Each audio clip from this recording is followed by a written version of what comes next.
I think an alternate version of this podcast that you guys are doing would just be like Kason in a room by himself, just trying to save himself moments. Just like I got my notes and Yeah, I would watch that for sure. This is our first time hearing the musical track, The One Who Was Torn Apart, and you may not notice it, but there's a percussive instrument of, it sounds like a clock's pendulum going back and forth, but slowed down. Alright. oh really? Let's move on. The song, right? Yeah.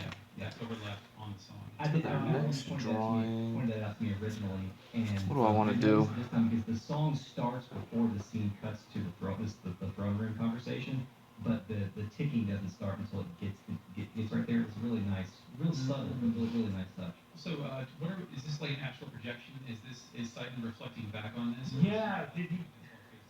Like, I don't know if we ever saw Yeah, I that. don't know if it's ever resolved, really. I don't know. Yeah, it just seems like they're in the infinity of outer space.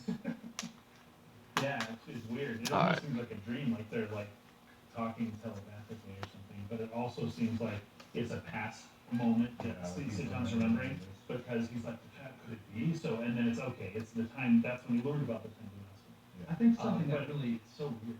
something that really stuck with me when I first played this game was that we're using like there's a lot of like kind of a Garden of Eden imagery in this conversation. He's talking about how the line is the emperor says we the gazelle must find God's resting place and then resurrect him. That is our final prayer. Our final prayer is to escape the fate that was determined at our Genesis. You see the term like Genesis, you hear some stuff about like being forced or being forced onto the cool surface of the earth, and all of this like biblical imagery. We talked about paradise. Yeah, paradise. Yeah, Exactly. paradise is a Persian word. It means garden. That's what the word paradise means. And that's actually true in the Japanese as well. The word for paradise in Japanese is rakuen, which means like a comfort garden, like a comfortable garden. That is what the word paradise means. That's what they use here. So it's direct reference to garden.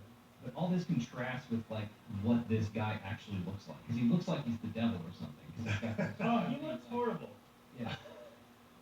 Is that his face or is it a helmet? Like it's a helmet. Okay. Yeah. He doesn't act. Cannot elaborate this time. Good to know. I have some more things. Are you, okay. Because this part right here, the emperor refers to himself and those with him as gazelles. I don't know. I'm trying to make sense of the gazelle versus the lamb because they mentioned both, and both of them in ancient Israel were used as sacrifices. Were considered clean. They were allowed to be used as sacrifices. However, lambs were domesticated, and 90% of all sacrifices was a lamb because that's what they had, and there you go.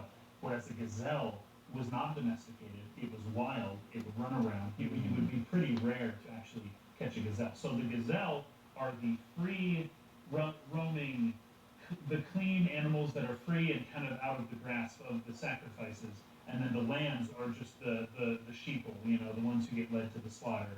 And the gazelle get to be free. And I don't know if there's anything to that. I have never thought of it that way. That's really interesting that you bring it up. I never pronounced it as gazelle. I always pronounce it as gazelle or gazelle. I think we said I assumed gazelle. So I never even thought about the animal when I looked at that. Oh, that's all I could think of. Yeah. So that's how it's spelled. Is it correct? That's just That's what how I I gotta check that right now because. And the only reason I even thought that is because they mentioned lambs before. And The only difference I can think of is lamb usually has M dashes on the side, whereas gazel is presented just as a pronoun. Oh, was it? Okay. Or at least capitalized. Oh yeah, so it is spelled differently. Gazelle is spelled. Dang it! It's E-L-L-E. L-L-E. So we the gazel. So it's just a made up word, right? Yeah. Okay. So it's not referencing the animal. I do think you can run with that though. That's pretty good. But that's why as you were saying it, I was sitting there going like, wait a second. I'm just saying. In a game that references the Bible, it just happens to be an animal that almost sounds like gazel. That is something to chew on a little bit. I would think about that a little bit more. That is interesting. There were times where the ancient like Bedouins and the wanderers of the Arabia, they would build these huge walls and they would kind of like put it at a 90-degree angle to basically trap gazelle, and then they'd come in and corner them, and the gazelle couldn't jump the wall. And they just like slaughter like 100 of them, and then they feast for like a few weeks, and then they wouldn't see another gazelle for the next year. Interesting that gazelle were trapped within a wall for what happens. Well, that's how they hunted him. I don't know what you're I talking would about. have Okay, never, okay. I would have never made that connection because it's not the spelling, and so I didn't see the animal in my brain when I saw that word. But now that you mention it, there actually might be something there, even if it's inadvertent or not purposeful or not intended. That could be like a valid reading that You I can have to easily think get about. 700 words on that. Yeah. Exactly. Okay. Oh yeah, and then I've got paradise refers to the Garden of Eden. It's a Persian word. It's specific. As long as we can, I don't need to go into all that. As long as we accept that paradise is typically referring to the Garden of Eden. But I have further evidences if we need to talk about them. Yeah, and so after that conversation with Satan, you have the anime cutscene I was referring to that I Okay, well, totally hold forgot on. existed. Because if we're gonna leave it, then I have one more thing. I have one more thing to say. Okay, good. And this is there's a translation difference here, a pretty big difference. Okay. So towards the end, Graf said, I'm sorry, the Emperor says, that is our final prayer here. But that is not what he actually says. What he actually says in the Japanese is, if this doesn't come true. This is why I was trying to elaborate specifically on how the time of the gospel and the resurrection of the God are technically separate events that aren't connected. Because in the English, he's saying we have to get the God and resurrect him. This is our final prayer. And then Satan says, this is our final prayer here. And then he's like, yes, and then they kind of go away. He doesn't say anything about a prayer in Japanese. He says, if this doesn't come true, ... And then Satan goes, if this doesn't come true, ? Then what? It's a Aizuchi thing, but still. And then he says, that we were destined to a fate from the beginning. There's no mention of a prayer of them having a prayer. They're just talking about the fate that was determined at the beginning. The fate that was determined at our Genesis feels like a specific reference to like the fall of man, doesn't it? Yes, I believe so, especially when we get into references to the Garden of Eden. So the fallen state of man and the subservience to. So it feels like he's trying to undo whatever happened at that point in time. Yes, exactly. Now, because I had to look that up just now. So instead of saying our final prayer is to escape from the fate, he would say, if this doesn't come true, then we are bound to then we're the bound to fate the fate that was determined. that was determined in our Genesis. Yeah. Is that important? Well, it is interesting that the Japanese version replaces the final prayer talking about with, if this doesn't happen, if we do not resurrect God, then we are bound to the fate determined at our Genesis. Right? So a prayer does still come in. So Right. it clarifies what you're saying, that they have to do the resurrecting, and if they don't do it, then Then they're something bound to really happen. bad's going to happen. Yes. And that's clearer in the Japanese. It's clearer than in the Japanese than in the English, absolutely. Yeah. The English is like they're giving their prayer to whatever they're going to do for God. Yeah. But with the Japanese, it's like, this may not happen. They're not praying to a deity that is a thing that's definitely going to come to pass. They're deciding that they have to make something happen. Yeah. So it's like we have to take action, otherwise we're going to be down to this fate. We don't want whatever that is, so we have to resurrect God. Exactly. And there is a possibility it's not going to happen. Yes. Right? Okay. Yeah. And with Faye as the main character, you can see why people are trying to accelerate that process if there's a time window. Right. If they have there's a ticking time bomb element to the Right. story, and these people are trying to get Faye do something. So they're So trying to wait. push him to, Because they have a time limit. so there's a purpose. Got it. Okay, so I had totally forgotten, completely forgotten about this anime cutscene where Graf faces off against. Is it a spoiler if I? No, because I guessed it. If I know it, it's not a spoiler. Because That's his I death, think right? it's pretty clear. That's a death. I mean, they don't state it outright, but he's thinking about his father. Well, and And he talked to Graf and said that he alluded to like the scream of his father. So I think it's pretty clear that that's his death. The clothing tips it off. The clothing and the hairstyle. And Yes, absolutely. Well, and he even mentions, he says, I will die before I let you touch him. It's a kid, this is a father protecting his kid. Like that's Yeah, okay, so, yeah. It's so pretty clear. I think it's pretty obvious, but Yeah, I just wanted to make sure that I'm not spoiling something. Or something like that. The first line spoken in this anime is interesting. This is like it it's hard to know who this is, but it is Groff speaking. He says, "Let us join together," is what he's saying to Yes. his dad guy. Yes. So he's basically trying to join together with Faye's dad. And Faye's dad is facing off against him. And also, again, put a pin in this for later, there's that red-haired warrior guy. Yeah, I don't know. And you'll notice that Faye's father looks over to him, and then he shows the red-headed dude. And then he turns back to Graf, and he says, "I won't let you have him." Right? So something's going on here with Graf and the red-haired warrior dude and Faye's dad. And Faye is remembering this. Right? Almost as if Faye was there. Right. Interesting. So, something to put a pin in and just to remember for later, another heavy piece of foreshadowing. Again, on the second playthrough, it feels like this stuff is very obvious, but obviously it wasn't because I didn't pick up on it the first time. Two other things there. Sure. Groff and the mysterious guy on the right are both glowing in red, whereas the man in the middle is glowing in blue, and I'm not sure what to read into that. Yeah. And then when That's right. When he says, "I will never let you have him," the mystery man on the right grins. Yeah. Yes. Yep. So ominous. Very honest. Okay, and so then we awaken on the ship, and this is where we get introduced to Bart, the leader of the Sand Pirates, and they see the kind of cruiser that Faye and Saitana are imprisoned on. They go attack it, and so it starts to sink.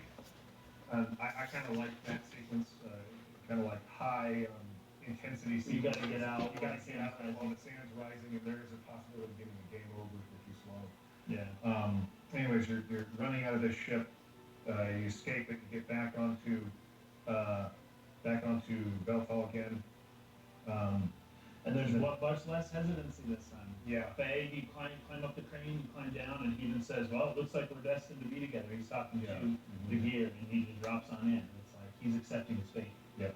And then he faces off against Bart and Bart's gear, and they're fighting back and forth, kind of like a little bit of a rivalry building up between these characters. Then they sink in the quicksand down below into the stalactite cavern. But before we really go back to them, again, some more Saikan stuff that I just did not remember being this heavy-handed so early on. Sigurd is talking to Saikan, and he calls him by a different name. Huda, yes. Hugh, and then Huda. I noticed that. So it's like, this dude has been around. He knows Sigurd, he knows all these people, he has different names. Maybe another Gandalf parallel there. Gandalf Right, like he's different been names here and in different places. Yeah. He's been around, and he really is involved in something, and he's guiding Faye toward the destiny. Yes. Right? And he does the same thing you were talking about there, where Sigurd will try to ask him, but he kind of just avoids answering anything, and he kind of just changes topics, or he. And deflects. I can see Gandalf doing the same thing because he knows so much. Gandalf, is one of the gods, technically, right? And so it's like you could ask him all sorts of things, the meaning of life and whatnot. And he's like, he knows this stuff, but he's not. Gandalf would never actually tell him that. Yeah. So it fits. I think it works for this character for Satan. Yeah. So, anyways, you're down in the cave, and Before. So when Sigurd is talking to Huda, apparently Satan, there is a funny. Okay, so first of all, there are two pirates with eye patches. I just think that's great. There's the main guy and then the other person, and they both have eye patches. It is so perfect. But there's the doctor who's up there, who as soon as everybody gets out talking, it was very funny. So funny I had to look it up in Japanese as well. The doctor's like, "Hey, so is anybody almost dead, has severed limbs, or needs an abdominal surgery? Anybody?" Oh man! And what does he say? In English, that's disappointing. he says, "Oh, depressing." He said that's depressing. I thought that was so funny. I could not believe though that he said that in Japanese. The Yggdrasil nurse is who we refer to her, but we eventually would refer to her as the woman who is obsessed with Viscera, because you can visit her throughout the game, and she will have new, creepy, weird things to say to you. So Be Oh sure my to gosh. check into the doctor's office whenever you can. After almost every like pivotal cutscene or big moment in the game, just go back to the Yggdrasil and talk to everybody, but never miss the nurse because she's always got something funny to say. Well, That is I funny. took a note of this too because she'll she'll take your weight, right? Yeah. Yeah. And when we talked last time, I talked about how if you take the bird egg to Hilite and she cooks it in a meal, Faye gains like 20 pounds, which is like crazy. But when you get when you go into her like little room and she weighs you, she says Faye is the perfect weight. But I don't remember if you go in there without having eaten the bird egg, if maybe she'll say he's underweight or say something different. Yeah. I have no memory of what she says otherwise. I have to like restart a file and purposefully not eat the bird egg and go, which I'm not going to do. The unfortunate thing about this game is that save points aren't as common as I would like. They're more spread out. They're pretty spread out, and so depending on, They're pretty close it together. might be some difficult for you to show me one Like inside the Yggdrasil, and there's a couple of other I places. suppose Like, if it's like a hub. they're like right next to each other. Mhm. But Okay, but where are you going to say? the doctor who asked that question in the Japanese, instead of saying, "Wow, that's depressing," in the Japanese, she merely says, "How dull! There isn't boring." Oh, And that's really? it. And she says, "Oh, sumanai, sumanai," which is just like so boring, right? So it's not so much depressing as much as it is absolutely boring. I have nothing to do. Yes. Sucks. Yeah, that makes it more sense. That's fine. During Sight and Sigurd's conversation, Sighton also says their meeting is not a coincidence. It is an inevitable consequence. I did find that curious because I don't think that, like in the grand scheme of things, like Sight and Sigurd meeting here is necessarily important to the time of the gospel or the other things that are going on. So that's it's just the way he talks, I guess. Okay, so down in the cave, in the cavern, Bart and Faye kind of make a truce not to fight each other. I thought it was funny that he was like trying to convince him while they're fighting. I am not an Ave soldier. Stop attacking me. And then He just doesn't believe he's it. like, he sees him. He's like, oh yeah, you're not an Ave soldier. He's like, yeah, I was pretty telling you that. He's like, "Well, come on, what do you expect?" Barton yelled at him for ditching his crewmen on the sinking ship. Yeah, Yeah, he's like, "You abandoned me." You know what's funny? Cow- His does pirate- he call him a coward there? Oh, I can't remember. Oh, close to it, if not. Something similar. It's funny how ethical these pirates are. Like they don't kill anyone. They're very calculated. They rescue the people as they're looting the ship. And yeah, he's like, "You can't abandon your people." Like he's trying to enforce his ethical moral code as a freaking pirate on this like other soldier from a different land. Yeah. So funny. You'll see why that is a little bit later. but, Okay. I do think I think it's pretty neat how Bart and Faye at this first meeting, this first traversal through the stalactite cave, they're already beginning to like kind of bigger like a married couple. Like they're Yeah. already It's kind funny. of developing that kind of Yes. the kind of romance relationship that they develop throughout this game. Sure. And it's already starting right at that Yeah. right at the point. Yeah, I really like it. It's good banter. It's fun. Because every time they're like, "Oh yeah, you want a piece of me?" And they're like, "Yeah," and then it's like, Yeah. "But let's wait until we get out of the cave." And then they get out of the cave, and it's like, "Okay, but let's wait until we get to the next place. We're not just gonna fight right here." You know, Because it's they're so right next to like the capital of it. Yes, It's like yes. they're just gonna come grab us if we fight here. Let's just Yeah, finish Bart's this. definitely the prototypical kind of like, himbo kind of guy. He's Yeah. developed into that guy, the empty-headed brute. Yeah. Yeah, but what was really interesting to me was as they're moving through here, they come to the shelter where this old man Balthazar lives. Mhm. Now, I wonder if the fact that his name is Balthazar was some kind of like remnant of when this game was a Chrono Trigger sequel. Because Balthazar is one of the three wise men in the Chrono Trigger, right? Who like have been around since the time of antiquity and sort of like understand the world and like all the mysteries going on. If I'm not mistaken, the sages in Chrono Trigger were not named after the biblical magi in the Japanese version. Yeah, they weren't. That was changed into. That's actually a good point. So maybe. In the Japanese, his name is Balthazar. They do call him, although whether it's Balthazar. Because they call him Old Man Bao once he like. Yeah, Like, he that's introduces his himself title. Yeah, he introduces himself as Balthazar, and there are several other Right. characters in the game named with that surname, and the other magi are in this game as well. So I assume that's a specific reference to the biblical magi. Yeah. But anyways, I just thought it was interesting. Yeah. Because this game was at one time a sequel to Chrono Trigger, and I wonder if that was, part of that at that time or whatever. But, so I copied down the conversation that they have, and this is It's a good one. really good stuff. Really good stuff. So he's like, oh, what do you do down here? And he's like, he has an interest in archaeology. So he takes him back to look at some skulls. And he's kind of showing them off, and Balthazar says, notice anything particular about these shells? By the way, his name is Balthazar in Japanese. In Japanese. In centimeters. They go from oldest on the left to newest on the right. And then Bart says, are you an archaeologist or something, old man? I don't quite see what you're talking about. They just look like a bunch of old bones to me. Faye, what do you think? And Faye steps up and says, let me see. First, there are no human bones up to here. And this is what makes me confused about how you're supposed to read Faye with the Aizuchi thing I've been talking about. Because he comes across as really dumb a lot of the time. But this is a very interesting, kind of like intelligent thing that he does here in intuiting this mystery, right? It's like, is that like a fault of the writer of just like, oh, in this conversation we need to reveal this, and so the character needs to say this, or is this, Faye's smarter than we think he is, right? It's kind of hard for me to read on it. But he says, let me see. First, there are no human bones up to here. Then from here on over to the right, something is slightly different, I guess. And then Balthazar says, yes, from a certain point in time, human fossils suddenly no longer appear. That point is roughly 10,000 years ago.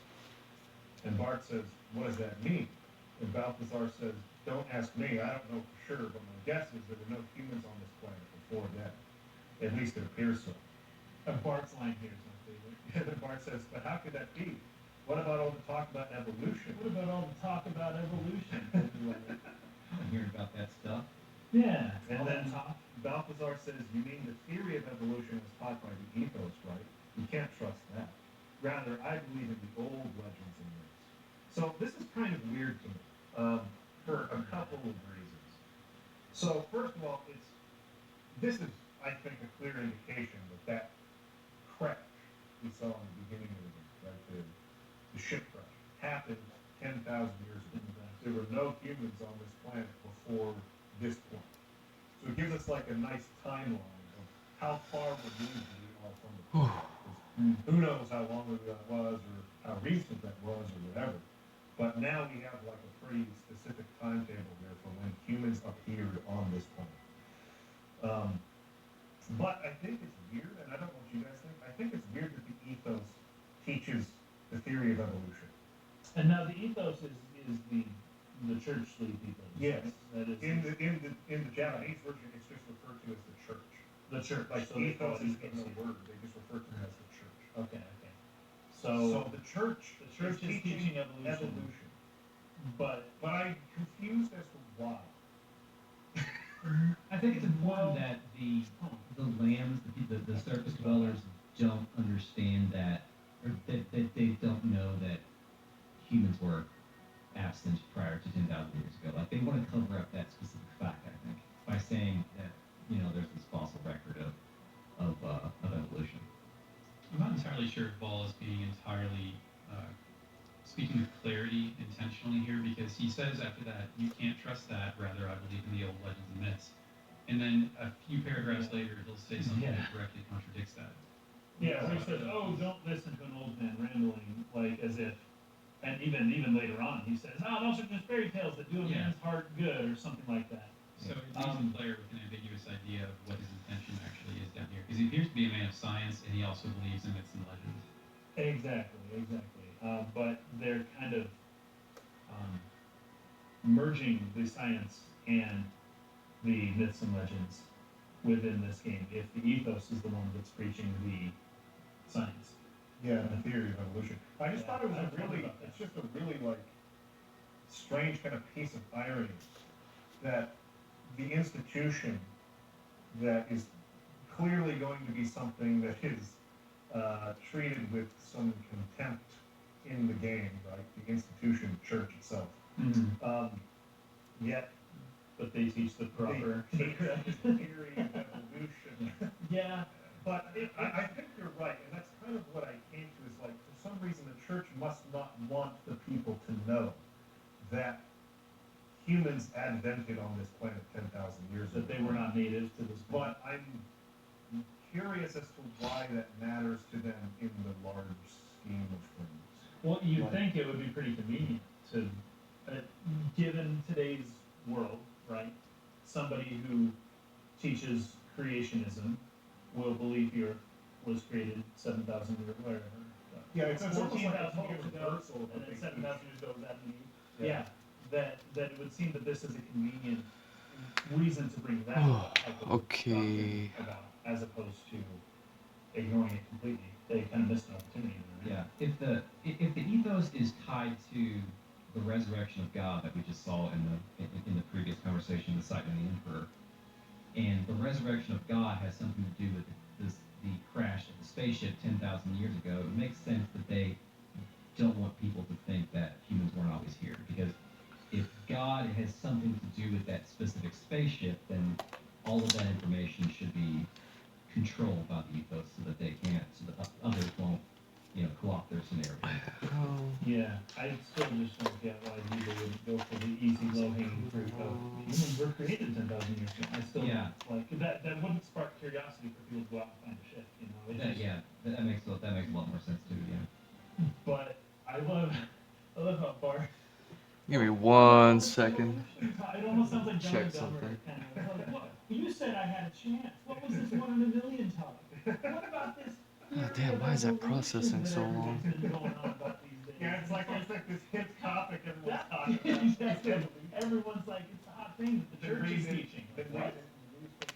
Yeah, that is kind of funny. That is kind of funny. Anyways, we'll probably comment Well, on this this again. may just be one of the many ways that the Church of Xenogears versus the many churches of Earth don't coincide. They aren't quite the same thing. So myths and legends, Balthazar says, haven't you heard the story? And so he goes into the religion or the myths and legends, like we know what happened because we saw it. But it's interesting to see how this has sort of been And diluted by myths and legends over time, right? yes, but he tells the real story in the myth. So the ethos is trying. I know, but the ethos is trying to not get people to look for the things, but the mythology Right. says that there's the things, and But the church Alright. is teaching something, yeah. Why? So the I- mythology may not be taught by anybody. The mythology may only be a very small handful of people that have passed down this oral tradition. The guess. church nor the public schools teach that myth. I think you definitely should revisit this conversation once you get a little bit deeper. into Yeah, it. I feel like it would be Ethos itself, you'll have a lot of unpacking to do once you understand more about their nature. Okay, so Balthazar gives the story here. They say that humans and God lived together in a paradise in the sky. With God's protection, there was no fear of death, and natural disasters were entirely unknown. Then one day the humans ate a forbidden fruit, which gave them incredible wisdom. Now, just keep in mind the Gnostic reinterpretation of the Garden of Eden in mind as you go through this.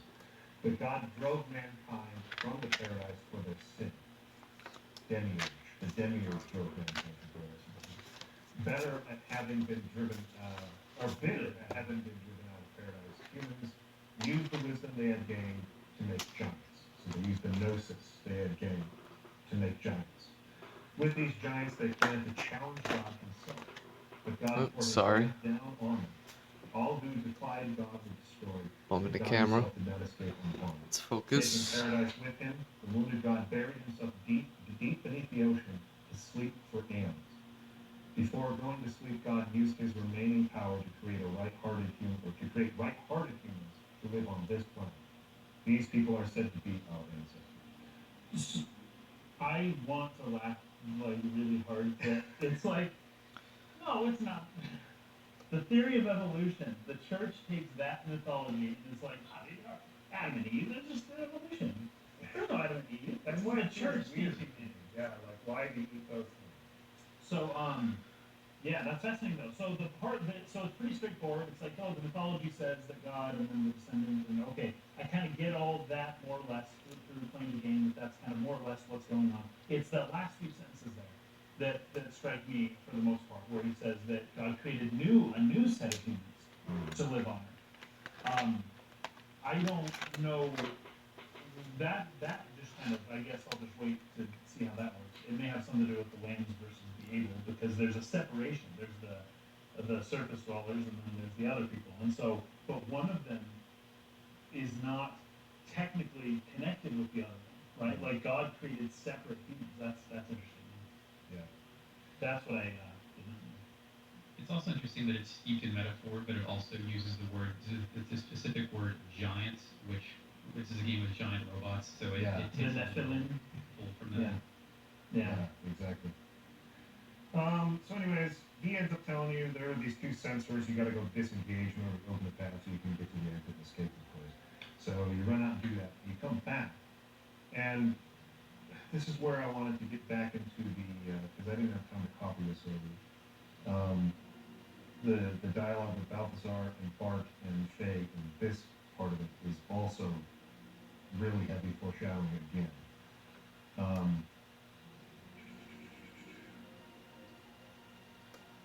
Is this the right place? Okay, yeah. So, he's like, okay, we did it, deal's done, I opened the door. And then Bart says, I've heard, he's like, something I wanted to ask you. And Balthazar says, what is it? Bart says, I've heard somewhere on this planet is a gear far superior to all others. I've heard it was called the God gear. And this is Bart. Yeah. Is that correct? Yeah, Is it's this- Bart talking. Yeah, he's the one that started talking about it. No, I'm just wondering if, because we've had a couple of times with this guy who wrote this, fat. Oh, we got it wrong. Did it Oh, wrong. no, that's right. Yeah, I he does call don't recall. he does call it the God Gear Okay. at first. Yes. Okay. And eventually they come to the term Omni Gear. That term is uttered at this point. Okay. I've heard it was called the God gear and was made in ancient times, but was hidden away somewhere. Do you know anything about it? And the old man says, a man-made God, created with the wisdom of God. Such a gear would have the power of 1,000 gears. In a weight of its arm, it could destroy whole cities. Now that immediately brought to mind Lahan Village. Now Lahan Village is not a city, but I mean, the Velfall just blasted away, right? So the nuclear weapons. Yes. Yeah. It's battle cries with thunder in the heavens. You must be speaking of the Omni gear. And Bart says, you know of it? And perhaps it was what you were speaking about in the tale you told us of the battle with God. And Val says, goodness gracious, you two boy, these stories were made to inspire men's soul. Earlier he said he believed in Exactly. I know, it's so funny. You think maybe that he realized Bart was sniffing too much truth and had to dispel it immediately? Yeah, maybe, right? And he's trying to get him off the path. Bart should have said, I think we have it outside, guys. But they're only legends, says Val. They don't really exist. Anyway, allow me to take a look at your gears. It'll only take a little while, so look here, please. So he goes out to take a look at gear. And then Bart and Faye have a conversation. Okay, so I thought this was the case. It's not called Omni Gear in Japanese. It's called Ball calls it something else. Yeah, Right? he ball. Gia Bada. Oh, yeah. Bada is what it says in the Japanese. So it's not God Gear. Thanks for catching that. I may have. I think that's a reference to. I think it's a reference to something in Hebrew. I've got here on the Xenogears study guide.blogspot.com. I've got a lot of good translation notes. Yeah. The Japanese word says gear bara. Bara is a Hebrew word meaning to create, manufacture something out of nothing. Normal gears. Oh, Baurao. It's Baurao, right? That's the Hebrew word. That's in the beginning of the Hebrew scripture. It's okay. That makes sense now. So the Baurao gear, the creation gear, the creator gear. That's interesting. I am actually aware of that word. That is so funny. And in Japanese, it's so funny. You hear it in Japanese, and then you really see the real word, and it's like, oh, that's what they were saying. Oh, okay. I mean, this exchange is a testament to what Richard Honeywood had to go through to get where we are. It's amazing that he had to do all that. Well, Yeah, holy cow. Such a technical script, really difficult. So it's it's Gia Bara that was translated into Omni. Interesting. Okay. Wow. That is fascinating. Okay, so he says, hey, wait, he's gone. That was Bart, and the face says, hey, Bart, do you think the gear in that story is buried in the ground somewhere? And Bart says, I think that's what I've heard. The face says, could one of the gears we are using possibly be it? That's pretty heavy. That's a little heavy. Here's an on-the-nose line, everybody. It is, but at the same time, I had suspected that we were in the great gear and that we were destined to do great things with this gear and that no other gear was quite this strong. Yeah. I could tell that from earlier on in this. Yeah, there's so I something don't special mind about it. And this is why Kislev and Abe are fighting so hard over it. Right. Right? Like, clearly it's a special gear. Yeah. So... It is funny that Bart came to this on his own. Huh? Like, has he noticed something about us using the wall that made him think that?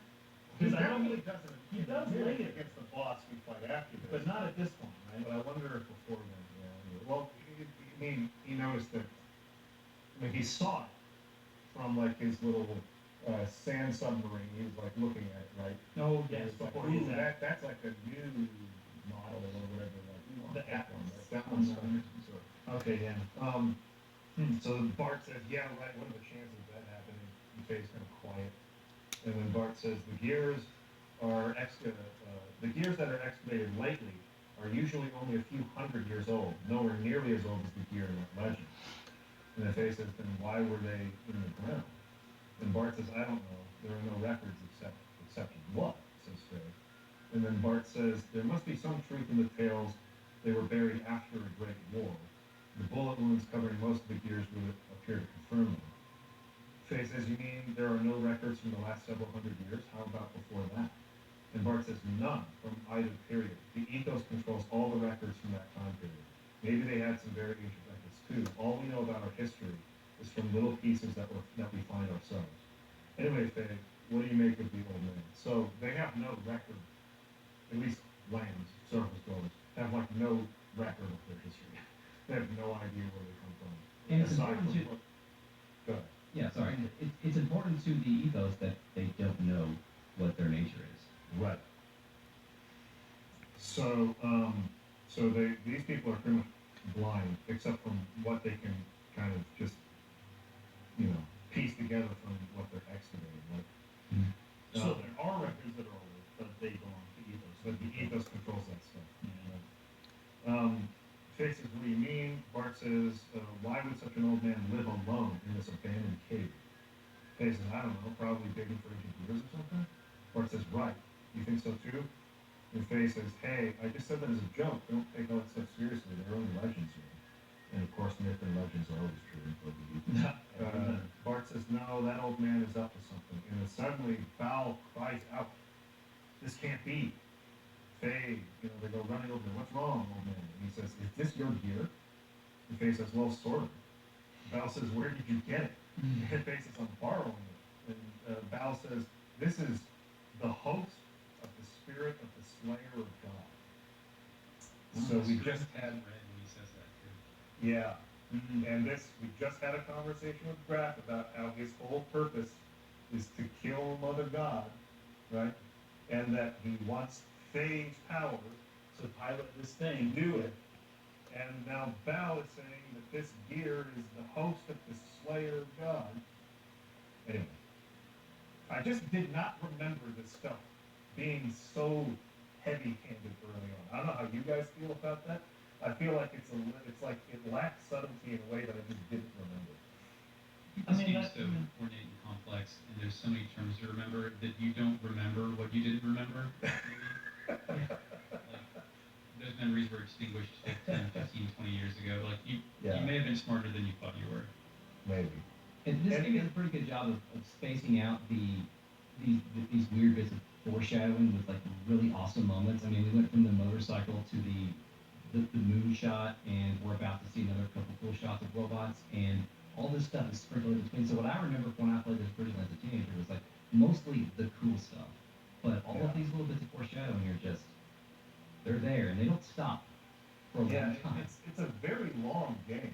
Yeah. And so, like, there is so much that just happens and happens and happens that, like I said, I mean, I just totally even like forgot that one cutscene existed at all.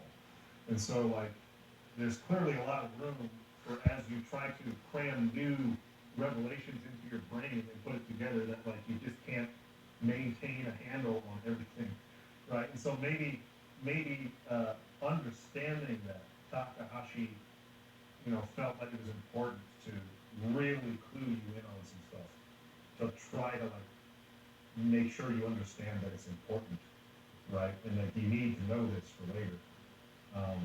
But again, I wanted to kind of ask you about what you think of all of this. No. I don't mind the early exposition stuff, and I don't know all this game has to offer, so I don't know if it's heavy-handed or not. It seems to me that we've learned something very important about our destiny, and I think maybe where this game may do well, I suppose, is that you might not be expecting, this is like mid-90s, maybe late 90s, you're not necessarily expecting to kill God necessarily when you first start playing the game. Yeah. And so even when people come up to you and say, we're going to kill God, like Graf, does Graf talk about killing God? I mean, it's his whole purpose. He's a bad guy, though. Yeah. So it's like, oh, this thing's going to kill God. You may still, upon your first playthrough of this game, you may still be of the opinion that we're not going to kill God. They're going to kill God, and we're going to stop them, and we're going to save them. But then you also As you're- inserted in the site and the Emperor talking about resurrecting God. Yes, and there's good guys. hard Well, to- the Emperor doesn't look like a good It's guy hard at to all. determine who's. Yes, but at the moment, Satan seems good-ish. Now, I'm deal with the Emperor here, but he seems good-ish to me. And so clearly, Graf bad, Satan good. That's where we're at here. Graf resurrect God, or no, Graf kill God, Satan resurrect God.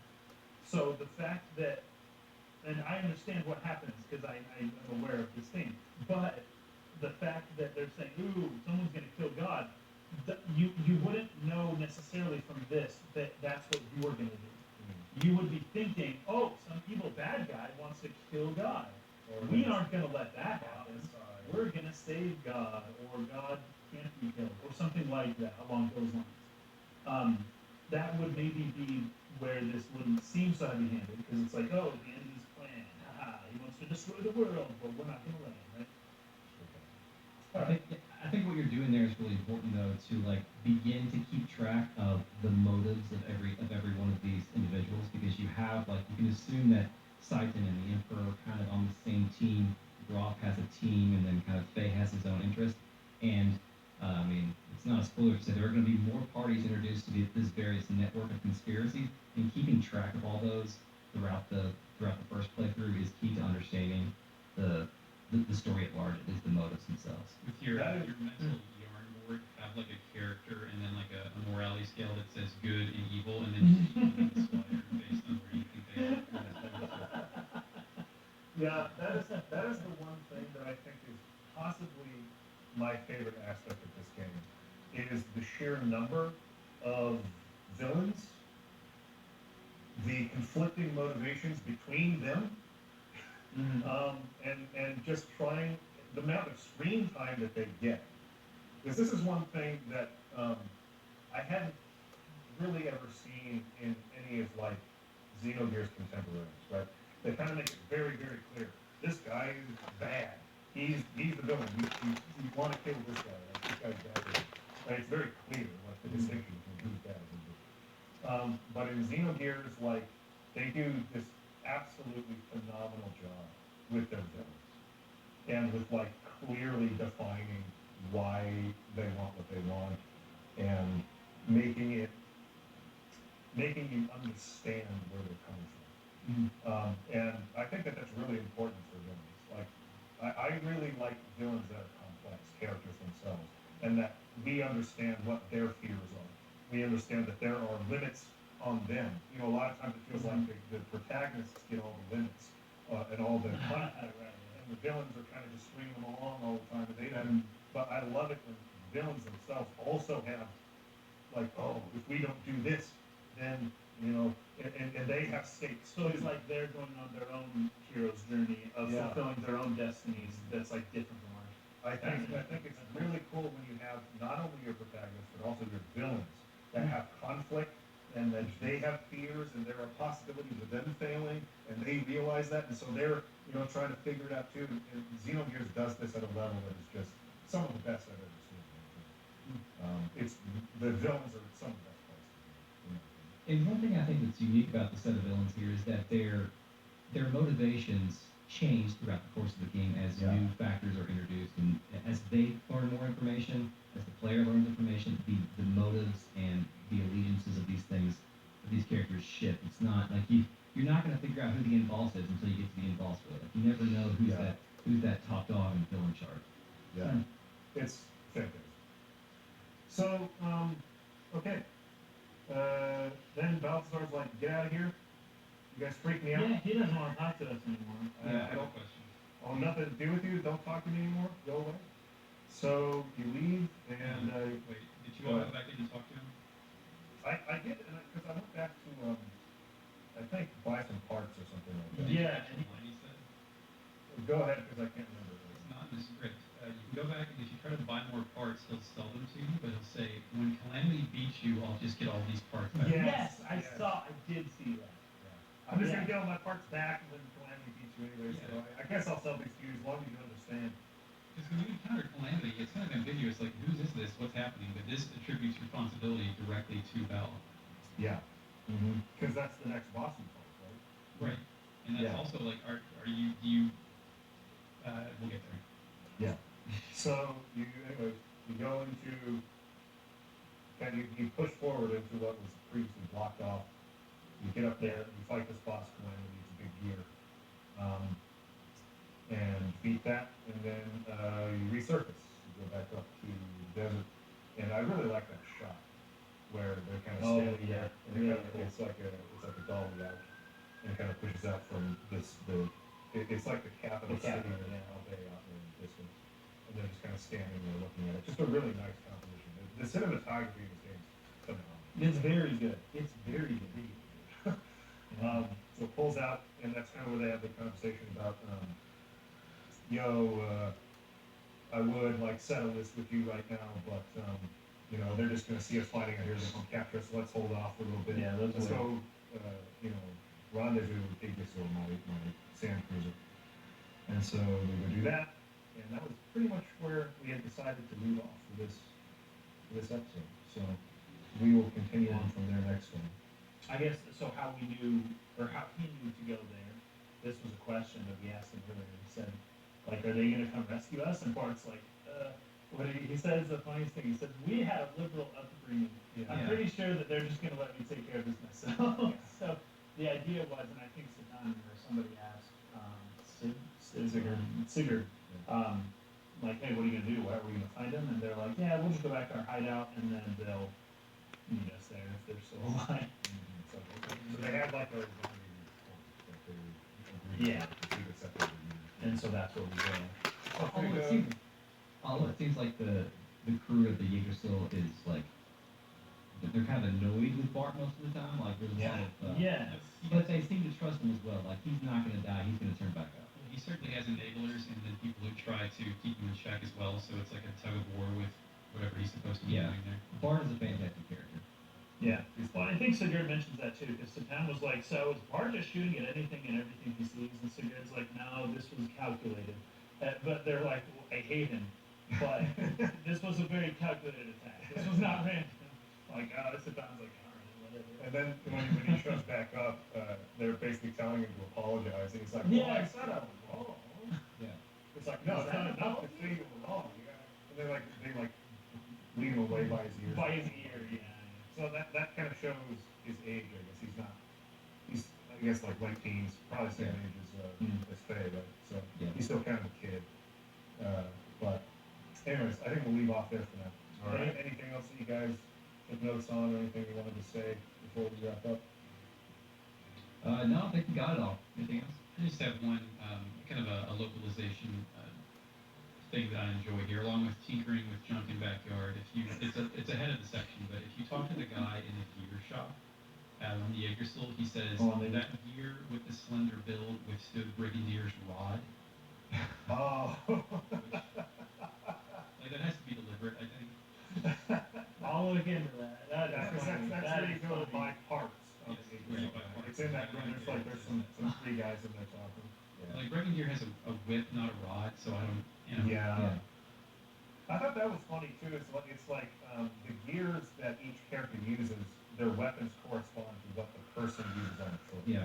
So like Faye is a hand-to-hand martial artist, so his gear fights hand-to-hand. Yeah. And Bart uses whips.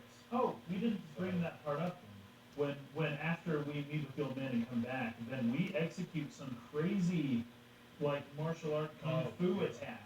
So we execute this crazy attack because Bart, I think we knocked it over, right? It was an older gear that was responding. I don't know exactly. Calamity, that boss, yeah. Yeah. Oh, that was Calamity. And it gets back up. We knock it down. Bart like turns around. He's like, "Hey, we're done with that." And then it gets up and it's about to like kill Bart from behind. And Bart's really slow at turning around, very slow.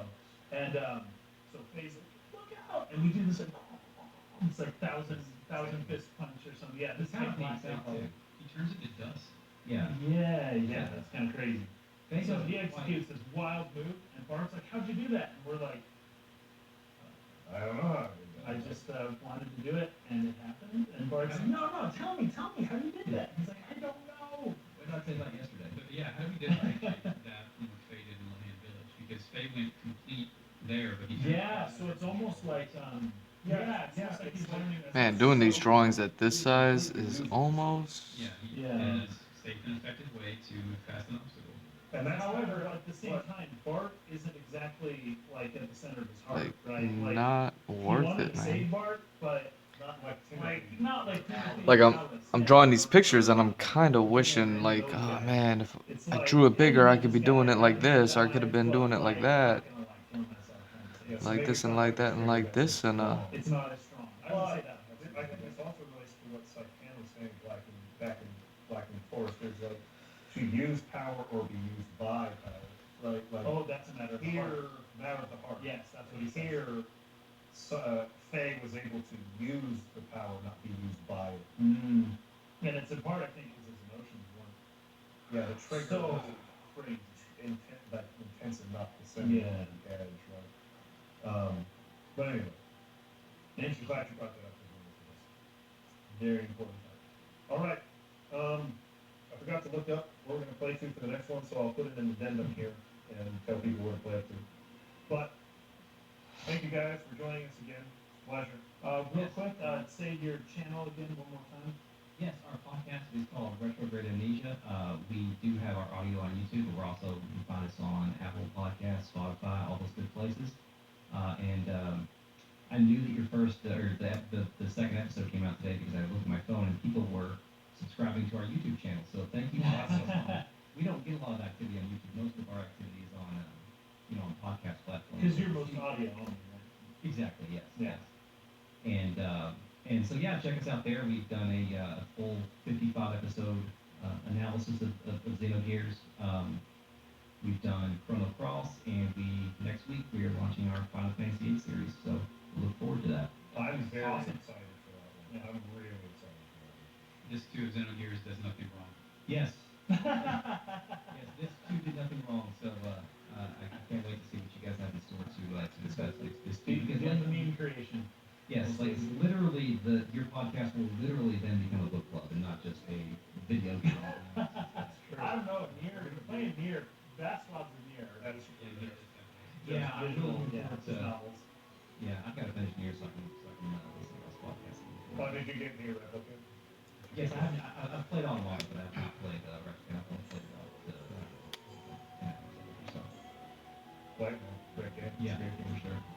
All right, fellas. Thanks for joining us. Thanks everyone for watching. We'll see you again next week. Peace out.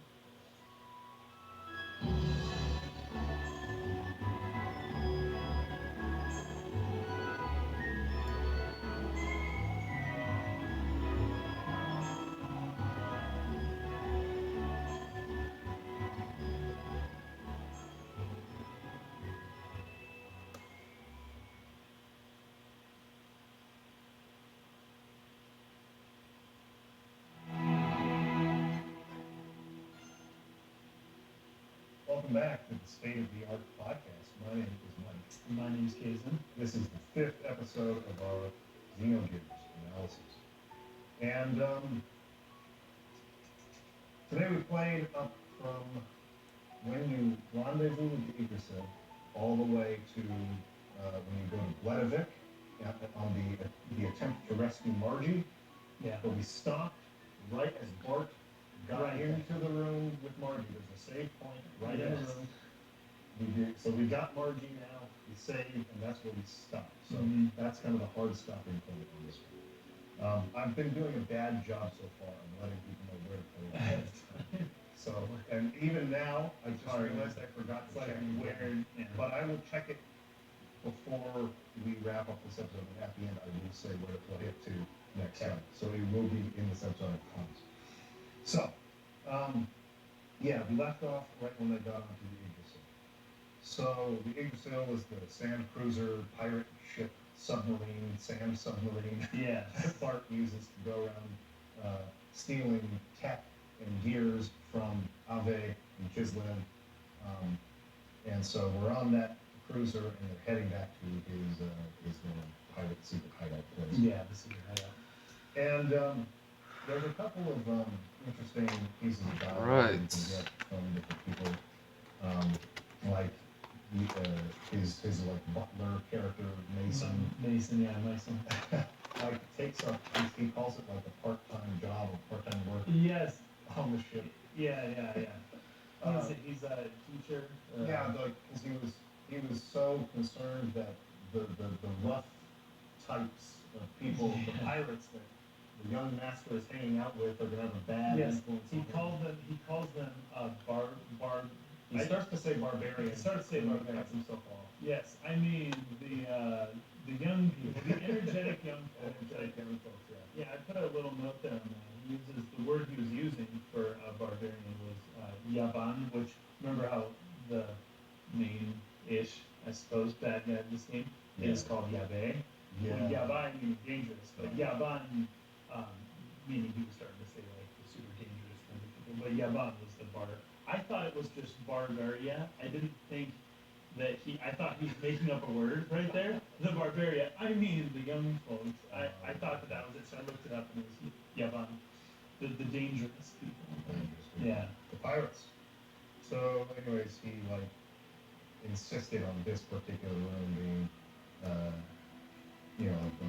decorated in the way that it is, or a place where he could give him some education or something like that.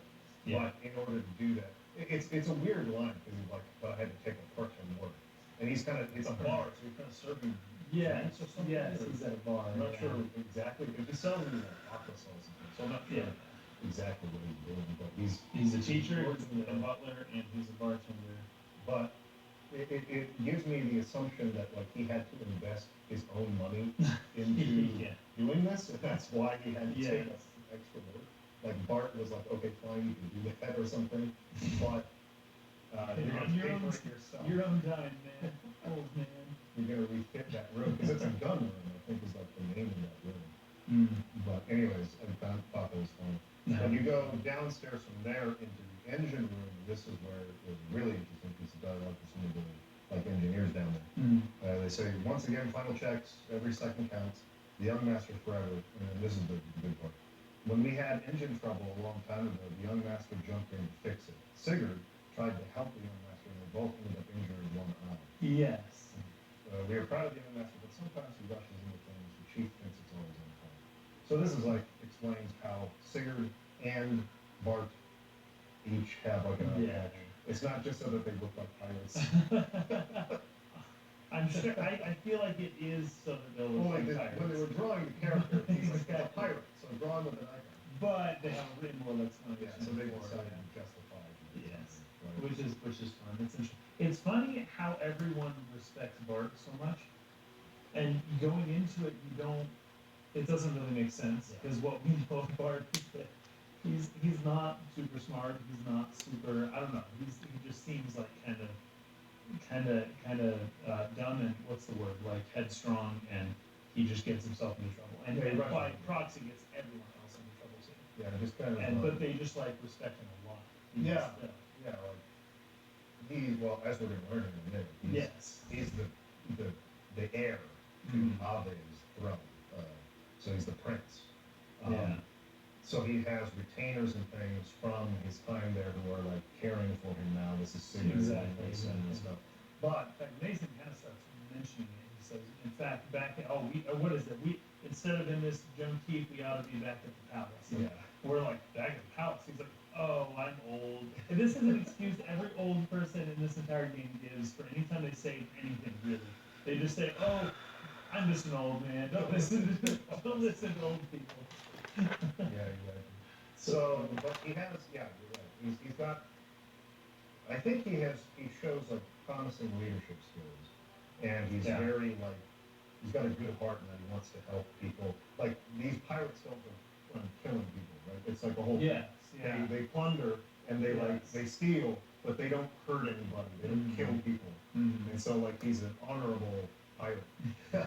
But he's 18, so he's young. So he hasn't like developed the maturity maybe or some of the wisdom that comes with experience. So it's like everyone can see the potential in him. Yeah. But he's not quite there. Hence young master. Right, exactly. So, anyways, yeah, you can kind of go around the ship. You can, I think we might have mentioned this in the last episode. Like, you can go into where like the doctor is at and get weighed. Yes. Like, steak and weigh himself. And, Yeah, they can weigh. you can buy gear parts. I really like in the hangar when you first enter there. You have the really small version of the sprites. That's really cool. Running around. That's really super cool. Yeah, I really. Yeah, I loved it. As soon as I saw that, I was like, oh, this is good. 'Cause I think you mentioned in one of the last podcasts we did that the camera is just a little too zoomed in on the characters, and that's partly so they don't have to render them tall. But it's a little too much there. But having it zoomed out as soon as you're small walking around these huge necks and stuff, It's easier to see. You see everything around you, you see where you're going, and you can see the scenery in it, which is really cool. Yeah. So, anyways, the Yggdrasil heads from that point back to the lair, the pirates' hideout Yeah. area. And as soon as you arrive there, Mason asks you to follow him. He's going to do some background what's going on. Of course, you could go around and talk to people, and they all have interesting dialogue and stuff. Yeah, like a lot of people, there's tons of rooms, and it's pretty cool where you can. Yeah, there's some people in there who talk about Shakan, who is the prime minister, the current prime minister of Abe. Yes. And their hatred or resentment of him for having like usurped the throne. Yeah, because he's the one who plotted the assassination, right? Yeah. So according to them, according to the pirates, right? Yeah. Which I would assume is true. Shakan basically took over again. Yeah. And Bart, was officially declared God of Mars, but in reality they're hiding in the way, right? So he went into hiding, and they're kind of plotting, if possible at some point, that they'll be able to kind of reclaim the throne. Yeah, that's it. And I'd say all the pirates kind of know it. That's the whole purpose. And a lot of them are dissenters from like Abe's army or something like that. Yeah, They'll talk to some of them and be like, I was in the Abe army, I got like, disenfranchised by what was going on there, so I joined, this crew. And then he's like, there's like a former Kislev soldier dissenter who he's talking to there. And he's like, yeah, he was once my enemy, and we fought each other. Isn't that weird how it works? Like, we're really not that different. So, lots of great dialogue from NPCs. I would say that's one of the great strengths of the game, actually, is the NPC dialogue is amazing. Yeah, it's very good. It gives you All right, let's do this. But not in like the FF8 way, where it's like really key. Oh, wait. You have to talk to everyone. Yeah. Forgetting something? But it fills out the world in a way that makes it just kind of come alive, makes it feel lived in, makes these people feel like they're genuine parts of the world and they have their own cares and worries. It rewards you for exploring too, which is cool, which I love. I love the exploration aspect of most any game, and especially when you get to the city, but also in the hideout.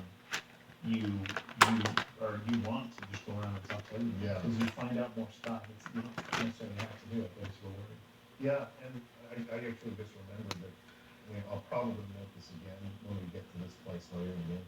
I remember this was the first time where I thought the NPCs here, they've really put like a lot of attention into like making you feel like these are real human beings, not just like a vehicle to tell you where to go for the next quest. Right. Or like, haven't you heard this thing that you need to know? Yes, Point yes. you in the direction of the castle, go talk to this guy. Right. It's like they feel more human than that. Yeah. And yeah, so I just really love the NPC dialogue. So there's a lot of great dialogue. Make sure to talk to everybody here in the Pirates Hideout. But one thing that I've noticed and I was thinking about talking about in previous episodes, which I just haven't gotten to, but which I am going to talk about now. You know, I almost had half a mind to is the just way do that like Saipan facial talks. portraits. Especially when In I particular, like he work does not this use small any now. contractions. It's So like, god damn, he will man. say it is rather than it's, or should not rather than shouldn't, or let us instead of let's. instead of let's. Yeah. Like, he never uses contractions. Yeah. Now, I when I was reading this and I was doing this stream with our $10 patrons, I was like, there has got to be a trope for this because I've seen it a lot. It's like whenever there's supposed to be a very intelligent person Because it's like, man, in an RPG, you like a really scientist don't get or something like that, or somebody who's supposed to be really intelligent. Or the really time or they the don't use space contractions, to. as if like that is an indicator of their intelligence or something, and it really bothers me because that's not true. Like you go listen to Carl Sagan give a speech, or go you meet your Paku or some professor or whatever. They still use contractions because it's efficient language. It's an efficient way to speak, and it's how we speak. It's human. It's like part of our culture. It's part of our language, right? So not using contractions kind of like makes someone feel very mechanical. And so we actually found that there is a trope for this on TV trope called Spock speak, and it comes from Star Trek, which is makes complete sense because in Star Trek the trope is used in a way where it's kind of integral to the character. Right. He's not human, right? Well. Yes. Yeah. He's Vulcan. Yeah. And he's totally removed, not removed, but they have very tight control. They're very repressive of their emotion. Right. Yeah. And the whole show kind of like has this dynamic of Kirk, Spock, and the Doctor, who the Doctor's very emotional, and Kirk is kind of like the balance between the hyper rational Spock, the overly emotional. I'm gonna look up his name. He's gonna sound like I don't. The Doctor. Yeah, I think Carl Urban plays him in the movie Star Trek. This is such a name, gosh, didn't Yeah, Carl Urban's McCoy. Okay. So it's McCoy who's the kind of overly emotional, and then Spock who is the hyper rational, and Kirk who's kind of like the balance of the two, able to like pull the ideas from both of his advisors and like make the right decision. Right. So it's about finding the humanity in that is to find like the right balance between the two. And Spock is really separate and has a hard time understanding humans and always talking about festive, right? And he's very logical. Now, he's trying to be very dignified as well. Where I think it's used even better is in the Next Generation, the following Star Trek series, where Data is sort of like the replacement of the Spock character. He's an android. Oh, and right. so he's trying to study and incorporate and become more human-like. He's trying to like observe human behavior and be more human himself. Right. But and this is I don't want to be too deep into the Star Trek world stuff, but he there's a reason why he can't do that and say his brother android Lore can, but he has some limits to his programming, and so it's very difficult for him to overcome this. So he's very mechanical and robotic in how he speaks. So he never uses contractions. Works perfectly there. Makes him an endearing character as well. Right. But I think the fact that both of these characters are very intelligent, rational thinkers has sort of it was taken and it's sort of become like, oh, because they're intelligent and rational, they don't use contractions. Like, no, It's a sign of their intelligence. right. It's not a sign of their intelligence. Right, It's a sign of their lack of humanity. Oh, sure. It's Okay. their separation Yeah. from being able to understand and bond with the human characters. Hmm. It's meant to be a reflection of their struggle there. Sure. But in a lot of these games, and I couldn't like name any examples off the top of my head, I just feel like it's something that's seen before. It's like they're using that as a sign of someone's intelligence, and I feel like that's what Yeah. they're doing with Satan, and it's a little, it makes his dialogue read clunky to me. So I'm going to read what it says here. Spock speak is a dispassionate, precise, and technical way of speaking, indicating the speaker's distance from human society. That's the important part. Sure. But also gives the sense that the speaker is very smart. Common for aliens, robots, people from the past or future, geniuses, and or people from stereotypically formal cultures, similar to robo-speak. So it has some examples here. Excessively rigid adherence to proper word use and grammar. That's fine. I think that's perfect for something. Mhm. It's the total or near total avoidance of contractions, except when the actor forgets. That is strange. And because Saipan, atop from being a very intelligent man, and it is still, it seems to me, a very well-adjusted person, not like a socially awkward person. Right. Not He someone who's makes. He struggling. has friends all over the world. Yeah. It's not like he's somebody that people can't feel close to. Yeah, he's very human. Yeah. And he has no problem connecting with people. And Yeah. he's just wise and intelligent and, I don't know, I guess, formal. Mm-hmm. But anyways, I feel like the lack of, or the total absence of contractions in his speech actually doesn't make sense for his character. I don't like it. Yeah, I didn't even notice it until I wonder if maybe you noticed it earlier because if you're streaming it, you might be saying some of it out loud. Yeah. Anytime you say "let us," like here's a sit down like here, let us hurry to the meeting place. Well, yeah, I can read it and just keep going, right? Yeah. But if I say it, now it's like let us go, please, let us go forth. Like it just sounds wrong. It sounds weird, Yeah. and it's not technically wrong, but it is wrong for the way humans speak. It doesn't feel efficient Yeah, when speaking. yeah, You can just say, let's go, instead of let us go, right? Or it is done. it is done. Or it's just, it sounds mechanical. Yeah, it does. Right? And the funny thing is, in the Japanese, as I look this up here, it doesn't really exist. He's not speaking in a very unusual manner in Japanese, but he is speaking formally, Yeah. but not excessively formal. It's not like he's speaking or he's acting as though he's speaking to royalty or as if he himself is royalty and only participates in this high speech.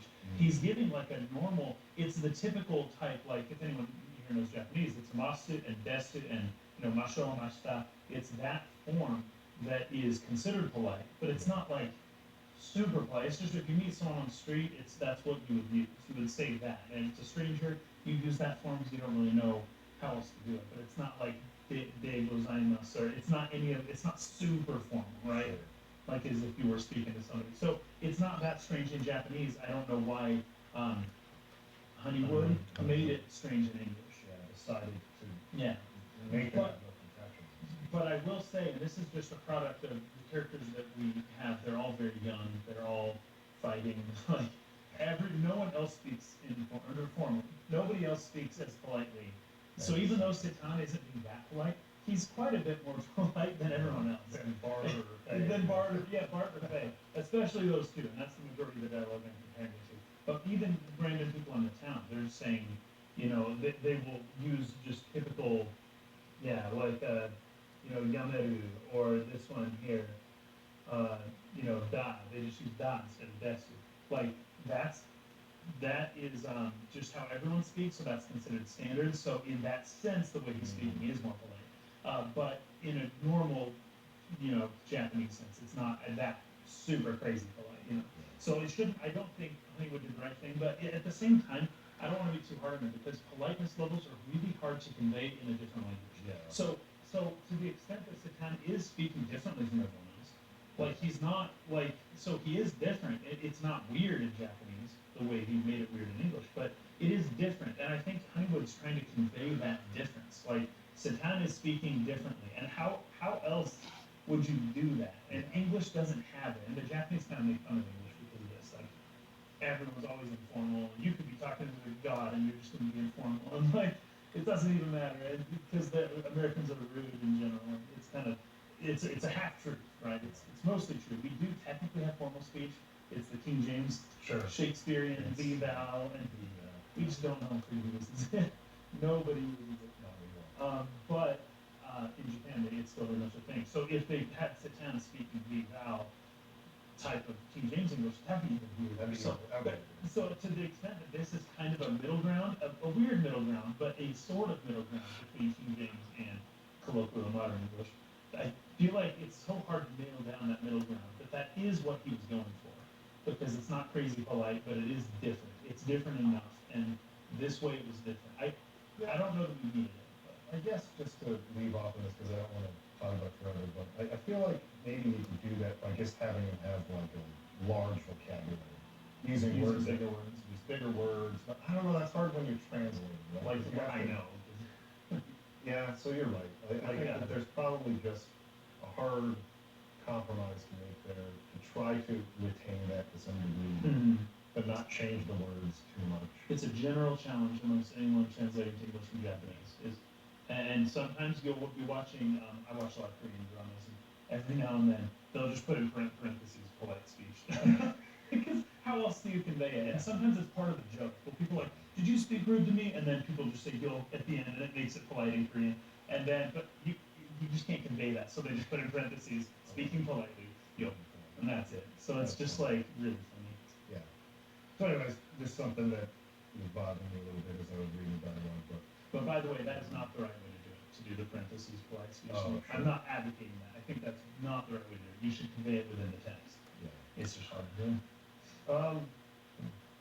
So once you do follow Mason up to, I guess it's like I'm not sure what it is. It's not like a kitchen, but it's like a place where he's serving him tea, and they're kind of sitting down and talking.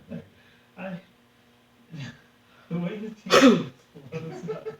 Yeah, they did because the tea cup is 3D. Yes, The it is. character is a 2 stripe. Yeah, So it's kind of like how would you animate? a hand grabbing it and lifting it. That's true because the sprite would just go sideways. It can't go Yeah. forward. I would at that. I just don't do it. Just don't animate it or incorporate within the sprite animation as if he's holding it. I don't know. I thought it was kind of charming. It was Teacup charming. floating up to his face and that kind of I love the limitations of this one, but one of the reasons I love the limitations is because of how creatively people can get around those limitations to make things look good still. And I don't think that worked out quite as well. It did like multiple times. So yeah, and you touched on this a little bit. Mason sort of is, I don't know, speaking without reservation and slips up a little bit. Right? Yeah, exactly. Oh, you know, if things were normal, we'd be back at the palace right now. And then the side camera jumps on that. Like, Yeah. back at the house. He's like, he's oh, sharp. Whoops, I'm old. don't worry about it. And then as soon as Saitan basically eggs him on again, he's like, you know, I noticed there's a certain bearing that the young one possesses, right? And he just rushes to like, oh, you noticed? You noticed? That's so great. Like, Yeah, thank you for saying that. Yes, he's the Prince of I didn't think that we would find that out for a while. I was like, oh no, Mason just introduced a new mystery for us to, oh, good, mystery solved. Okay. He was like begging to talk about it anyway. But anyway, so he starts to go, it basically explaining the exposition behind what happened at Alde. And Shakan's sort of like takeover, Bart having to go in hiding, that the fact that the official position or what the public knew is that the prince died at a young age of illness, but that's not really what happened, obviously. Now, and he has a sister as well. Not a sister, a cousin. Oh, a cousin. I thought it was Margie's his his first cousin. Oh, dang. From Nissan. Okay, yes. Who is the like the holy mother or something of Nissan. She has some kind of position in the church at Nissan. But she's been captured, and so eventually this conversation leads to the essentially revealing that her, Margie, and Bart each have a piece of a relic called the Yeah. Fatima Jasper. The jasper. I looked this up. A jasper is like a piece of quartz, basically, Yes. like a different colored, like it's a stone. I Like a had no jewel idea what they were stone. talking about. Yeah. Yeah. And so Fatima is the royal lineage. It's like the royal name. So Bart's last name is Fatima, right? So the Fatima line of kings that established, that like set up the country of and so these two pieces of the jasper come together and reveal, or like a key to a great treasure that nobody knows what it is. But Bart suspects it is a gear, like a really powerful gear. Right. And this is where Gebler is getting involved, and Shakan Everyone's and looking. Abe, they're looking for this gear. Yeah. They need the jasper to find it. And what was it? There was well, Bart has like an ancient scroll or something that mentions something about how it all started. We'll get there. So before we go there, though, I did want to mention, and this is just, I talked about this a lot in my Final Fantasy 13 discussion series, right? Dialogue, in particular, like repetition in dialogue. So I was kind of laughing because as Mason's explaining this, Saiken keeps pestering him about piracy the whole time. He's So we left to become pirates. It's like, well, yeah. 3 times in this conversation, 3 beats, where Saiken brings up piracy. So he's like, then why must the prince, the rightful heir, resort to piracy? And then Mason tries to explain. He's like, and part of those plans would include piracy? And then and then he explains more, like, and the piracy. He just kept pounding him on piracy.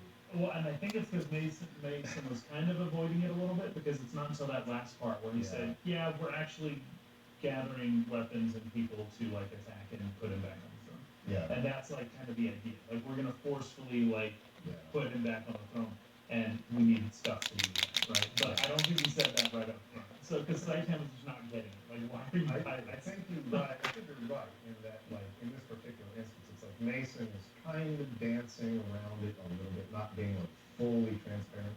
Yeah. And he's like, oh, we actually are just trying to balance the power between Kislev and Abe. I agree with the prince that we just needed a third force to come in to keep, the power level in check between the two, or else more people will suffer. Yes. Yeah. But it's and he keeps pestering him about piracy. But anyways, I have this clip from Robert McKee because I started to laugh in the playthrough at one point. It's just he just keeps talking about piracy, won't let it go. And so I'm going to play this clip a little bit, or edit in a couple parts into the video here to talk about this particular dialogue rule about repetitiousness and how it can. There's a law of diminishing return. If you repeat speech too many times, it drags out the dialogue. It loses its effect. It starts to sound funny instead of being serious. Yes. And so I'm just going to play this clip from Robin McKee real quick. Repetitiousness means that the same beat is said and done again and again and again in virtually the same words. Now, a beat, of course, is a pattern of action, reaction in human behavior. One character takes an action, the other character then reacts to that. There's another action, another reaction. This pattern of action, reaction, action, reaction, we call beats. Character A says, leave me alone. Character B says, no, I have to talk to you. Character A, just let me be. Character B, it's really important that you listen. Character A, I want to be left alone. Character B, no, you have to hear what I've got to say. One way to solve that problem, some writers will think, is to simply vary the language, to create synonyms for the words or the phrases that they're using, and not repeat the same words. And so, for example, character A says, don't bother me. B says, I'm not bothering you. A says, I've heard enough. B says, you're not even listening. C says, because I'm not going to listen to you anymore, and on it goes. And they will try to vary the language somehow, saying things like, please shut up and go away. Can't you see that I don't want to have anything to do with you anymore? Whatever. They will try to create some variety in the language. But the point is that the same beat, whether in the same words or in different words, is constantly repeating without change, without progress.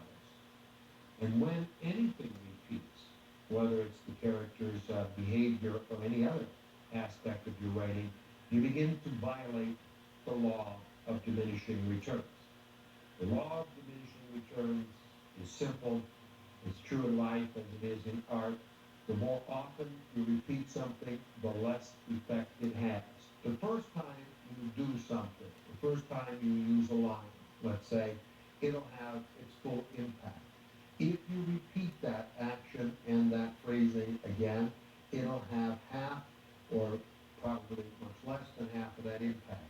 If you're foolish enough to do it for a third time, it will not only not have the effect that you want, it'll swing around behind you and kick you in the knee and have the opposite effect.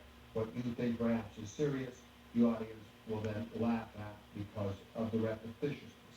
So I don't bring this up to like really hound, because I want to make it clear that I think what we've played up to so far, and even to, there's a certain point where you get to the end of disc one. I feel like Xenogears, aside from I think the obvious things that you kind of like look past, like translation errors and things of that nature, which you just have to be understanding of because of the circumstance. Aside from those things, Xenogears is almost a perfect JRPG up to a certain point in the story.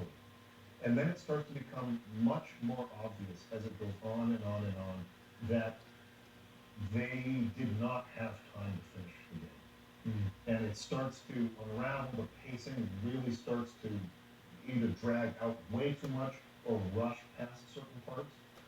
And I'm bringing this up now not to like, hound on this particular example and cite him repeating piracy 3 times in the same scene.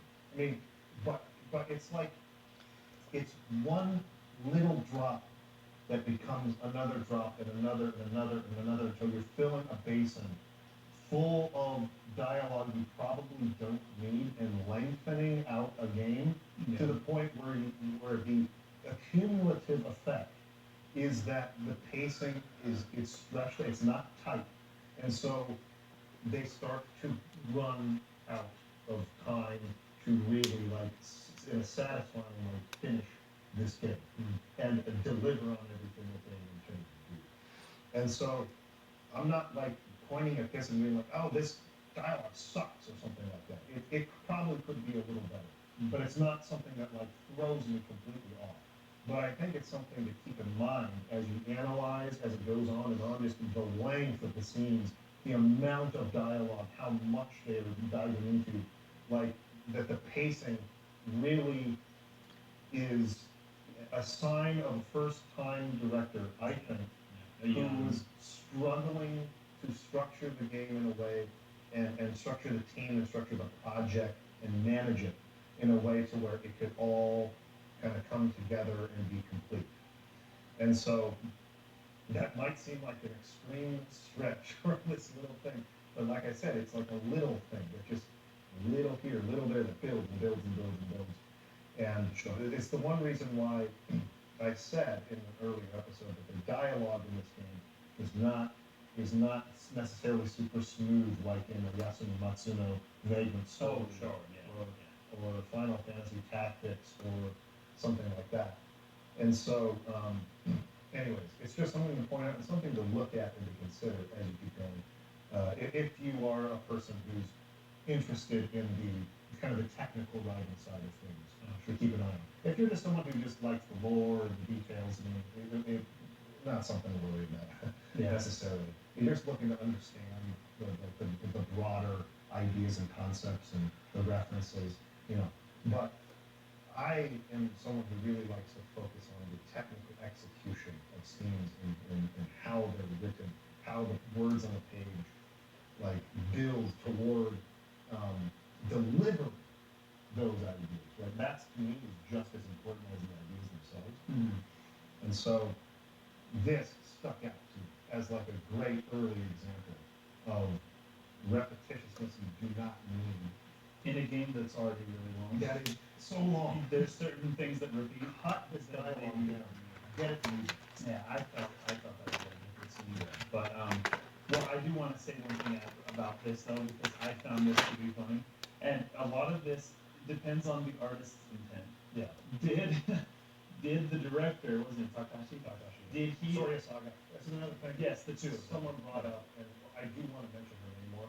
She is kind of the primary writer of this story. Okay. She came up with So this the writing is her, the directing is more. Well, I think right? he wrote as well, but it's just he gets all the credit because his name is more well known. He's the director of the game. Sure. But I think that too often I forget to mention that she's just as key a piece to Fair the enough. story. I think that's fair. Yeah. Yeah. So then this is her fault.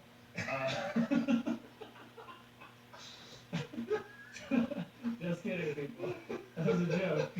Okay, so my point is, was this meant to be funny? Because if this wasn't, because I felt that it was funny. I heard the word piracy come up multiple times, and I was like, oh, he's not answering the question. This is getting kind of funny, right? They're having a little tango here, like not letting each other through and not figuring out what they want to know. If that was intentional, congrats, it was funny. It may not have been intentional, in which case I'm laughing at something that was meant to not be funny. But you know, the law of diminishing return starts here and goes up and then kind of tapers off. But when you're using it for comedy, it's more of like a bell curve, right? It's like King of Monty Python when there's the guys running towards the castle, but you see like 5 scenes and they're different distance from the castle each time, and then they're there. But it's like, okay, they did it like 7 times, right? And the first time it wasn't even that funny. It's not until you realize they're starting to repeat that it becomes funny. But then it turns into the bell curve, because then you repeat funny and then it starts to become not funny again. Right? So it depends on if you're going for a comedic effect or if you're trying to be serious as to whether or not, how many times you can get away with doing it. And I thought this was funny, so it kind of worked for me. I felt like there was some humor in the piracy, like repeating it one more time, like okay, it's getting humorous. You know? In the Monty Python way, where that beat keeps getting repeated in a way that's funny. Where it's funny, yeah. Oh, like, and possibly intentionally so. I don't know if that was their intention, but you know, it could have been either way. I think it's important to bring it both. Yeah. I also put a note here that Saikan always knows about everything. It's kind of crazy. It's like, and this was in regards to the fact that Jasper, he always seems to know where people are going. He's heard something about it, or he finishes their sentence for them. And almost. they comment on it almost nonchalantly, like, oh, you're very well read. Yeah. Anyways, you're right. There is a Fatima Jasper that's split in two, and it's kind of like nobody thinks anymore of it. Right? Well, it's just Bart wow, you're just like brings up in a minute. He jokingly suggests you must be one of Shakan's spies, as a joke. Yeah. right? But I thought that would probably be a very serious thing to consider here. I think so, and especially how careful these pirates are. You've got to keep Bart hidden. No Yeah. one can know. You have to vet everyone like Yes. intensely that comes onto the ship and knows what you know, Yes. and they just don't do it. They mention Saddam. It's very suspicious behavior on Saikan's part Yeah. to like walk into a place as a random stranger and know everything. That Know it all and intentionally start gathering intel. Yeah. Because you can Yes. tell when someone's starting to poke and prod and ask too many questions. Yes. Right. That's a big sign. So somebody who's really good at this will very subtly gain knowledge, and he won't directly ask about very sensitive things like the Jasper. Yeah. Very sensitive, right? And what it could be used for, and you know this, and you're trying to find out what they know, but you're not telling them what you know. It's very weird. So this playthrough here was when I first started to become overtly more, like clearly more suspicious of Saitan, and it's in part because he mentions, and it's for something that happens a little bit later here. There's this line here, which is like, okay, interesting, but also he talks about how 5 years ago, the first thing we learned about his past at all was that he used to fight in a gear 5 years ago in a war, and that started to make me think, we know nothing about this guy, and but you don't really question it up until this point. Like until we get to this hideout, you're not really too concerned about what Satan's ulterior motives are. Yeah. You know, we mentioned last time about like Gandalf or Yeah. Obi-Wan Kenobi. Mhm. I actually thought of a better example, and that's Dumbledore in Harry Potter. Oh, sure. Especially with book 6 and 7, where Dumbledore's a little more apologetic to Harry and a little more like Dumbledore knew things that were very important that he purposely did not let on, and they were really, and in book 7 really kind of paints Dumbledore in a different light, and it's like, but was he bad? No, he wasn't bad. But like, dude, he had ulterior motives for Harry, and it wasn't as I mean, maybe the motives still work here, but anyways, I see that as maybe a better parallel is to him, just knowing that he knows more than he lets on, but you still don't know which way, how to take him necessarily. Yeah, and I guess the only thing in this case where someone could be like, nah, this guy's fine, is the fact that Sigurd knows him. Right? Yes, that's true. That's a Sigurd good called him point. like his actual name. Yes. Hugo. Hugo, yeah, because it And means so, like, holiday in Korean. But like, if not for Sigurd, Yeah. I would hope that I would Mason and hope. Bart would be very suspicious. You're, of something. that's a good point you bring up, that they wouldn't need to vet because Sigurd already knows, but it may, well, But how That's a how good well point, does actually. That's a Sigurd good know him? And who is Sigurd? you're right, and you're Yeah. Sigurd, but at the same time, like, Sigurd, that carries a lot of weight. I think that's pretty powerful. Yeah. That makes this kind of a bit more powerful. Right. So, anyways, Bart comes in and says, "Yeah, it's referring. We think it refers to a gear, this treasure that the Jasper revealed." And he's like, "Come check out our picture scrolls in my little hologram projection room." And Stefan's like, you have one of those? I thought that, and this is important actually, that only, I guess they mentioned it before, but only the ethos has access to this stuff. So it's kind of weird that Bart had it. And Bart said it was a prized possession of my father, that he had an official ancient scroll. Yeah. That's a Those good are point. super rare. This would be very valuable, Very. and the ethos would probably want to keep this from Mhm. people. Especially given that this is relevant to something Yes. that everyone's looking for. Yes. Yeah, so So- he digitized it, which is smart. So it's on like a TV screen. Yeah, so Bart says when you get in there, after founding the country, Fatima forced the giants into slumber, so Fatima was the first king, to protect his kingdom's people if needed in the future. But we don't know where they are hidden, these giants, right? In another record, one of the giants is called the Great Fatima Treasure. So they use gears, what we'll refer to as giants. Mhm. This is also the term that old man Balthazar used. in Yes, Hades. giants. Yeah, Right? and that evokes some biblical. It does. You were telling us this last I week. did. I mentioned the Nephilim of Genesis chapter 6, I think, and there's two translations for it. There is giants, which is what the King James version might deal with, Yeah. and then there is fallen ones or fallen angels, is what some Yeah. people take them to be. Either way, it's interesting, Yes. especially with reference to this game, where it's like long time ago there used to be giants, but not anymore, and the reference was these giants had godlike, capabilities, and they were like mechanical kind of things. Yeah. It's very interesting. So this is the evidence, and it seems to be very compelling evidence that the Great Famine Treasure is in fact some kind of powerful gear.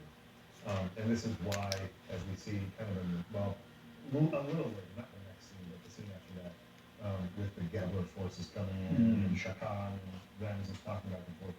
Oh, they're all trying to get at this great treasure. And each of them knows some different info that they're not telling the Yes. other, because they know once we have it, we have the leverage.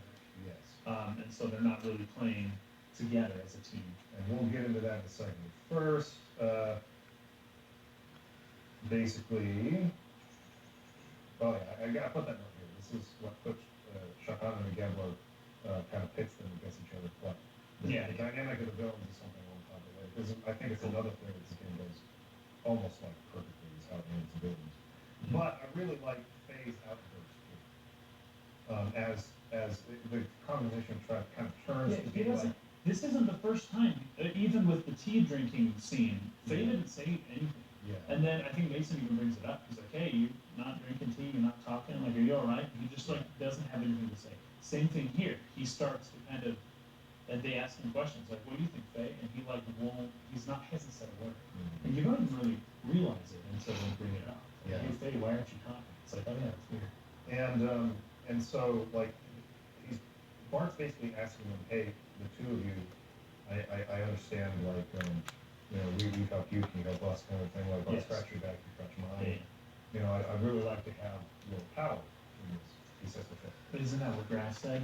Yeah. It's almost exactly what Yeah, grass said. and that's why I think that's it. Yeah, basically. It's like, what's wrong with you, Doc? Everyone would drive me to the drink. And like, and he mentions Graff after that. Graff says what the old man Balthazar said. Like, everyone's trying to like make me fight, and I don't get it. Like, why don't you just leave me alone? Like, what's wrong with you people? I really like that because I could really feel it. Like, he is being pushed by Yeah. like everyone around him to do this, and he has no desire. to do Right, it. it's way out of his comfort zone. Yeah, and out of that, he killed people in his village inadvertently. Something happened to him. He lost control. He has no memory of what happened, but something happened, and he did this terrible atrocity. And people are still pushing him to get back in the gear and keep fighting. And he's like, I have no desire to do this. Why are you being so consistent? And in particular, Doc. I'd really like to be called Doc now. Doc, what is wrong with you? Like, why are you doing this to me? Anyways, I thought that this is something that I want to bring up as well in regards to faith, like insistence of rejection of the call, right? Yes, the hero's journey thing. Hero's Yeah. journey, yeah. You get the call to adventure and you reject it over and over and over. We're going to You go, have to. yeah, we're going to go into this in more detail in a later episode when we get like more of the characters in the party, like we have more of like a full group, and we can have a look at each individual character and break them down and do like character analysis in that way. But each character in this game was designed based on what's called the Enneagram of personality. And so I have it pulled up here as a basic explanation of what it is. The Enneagram of personality is a model of human psyche which is principally understood and taught as a typology of 9 interconnected personality types. And so, you know, it goes into its origins and stuff. But essentially, it's a model for breaking down personality types. Yeah. And your wife, She's very, very into it. very.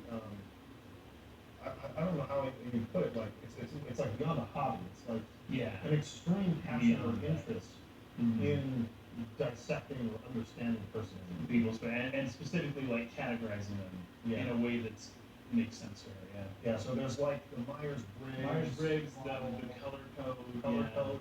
Enneagram, yeah. So and then we have the Enneagram here. She so knows all this stuff. And then there's also the big 5 personality traits. Yeah. She's just anything with the word personality in it. She like gravitates towards it. Yeah. So we might want to get some of her perspective on this at some point. You know, Yeah, that'd be great.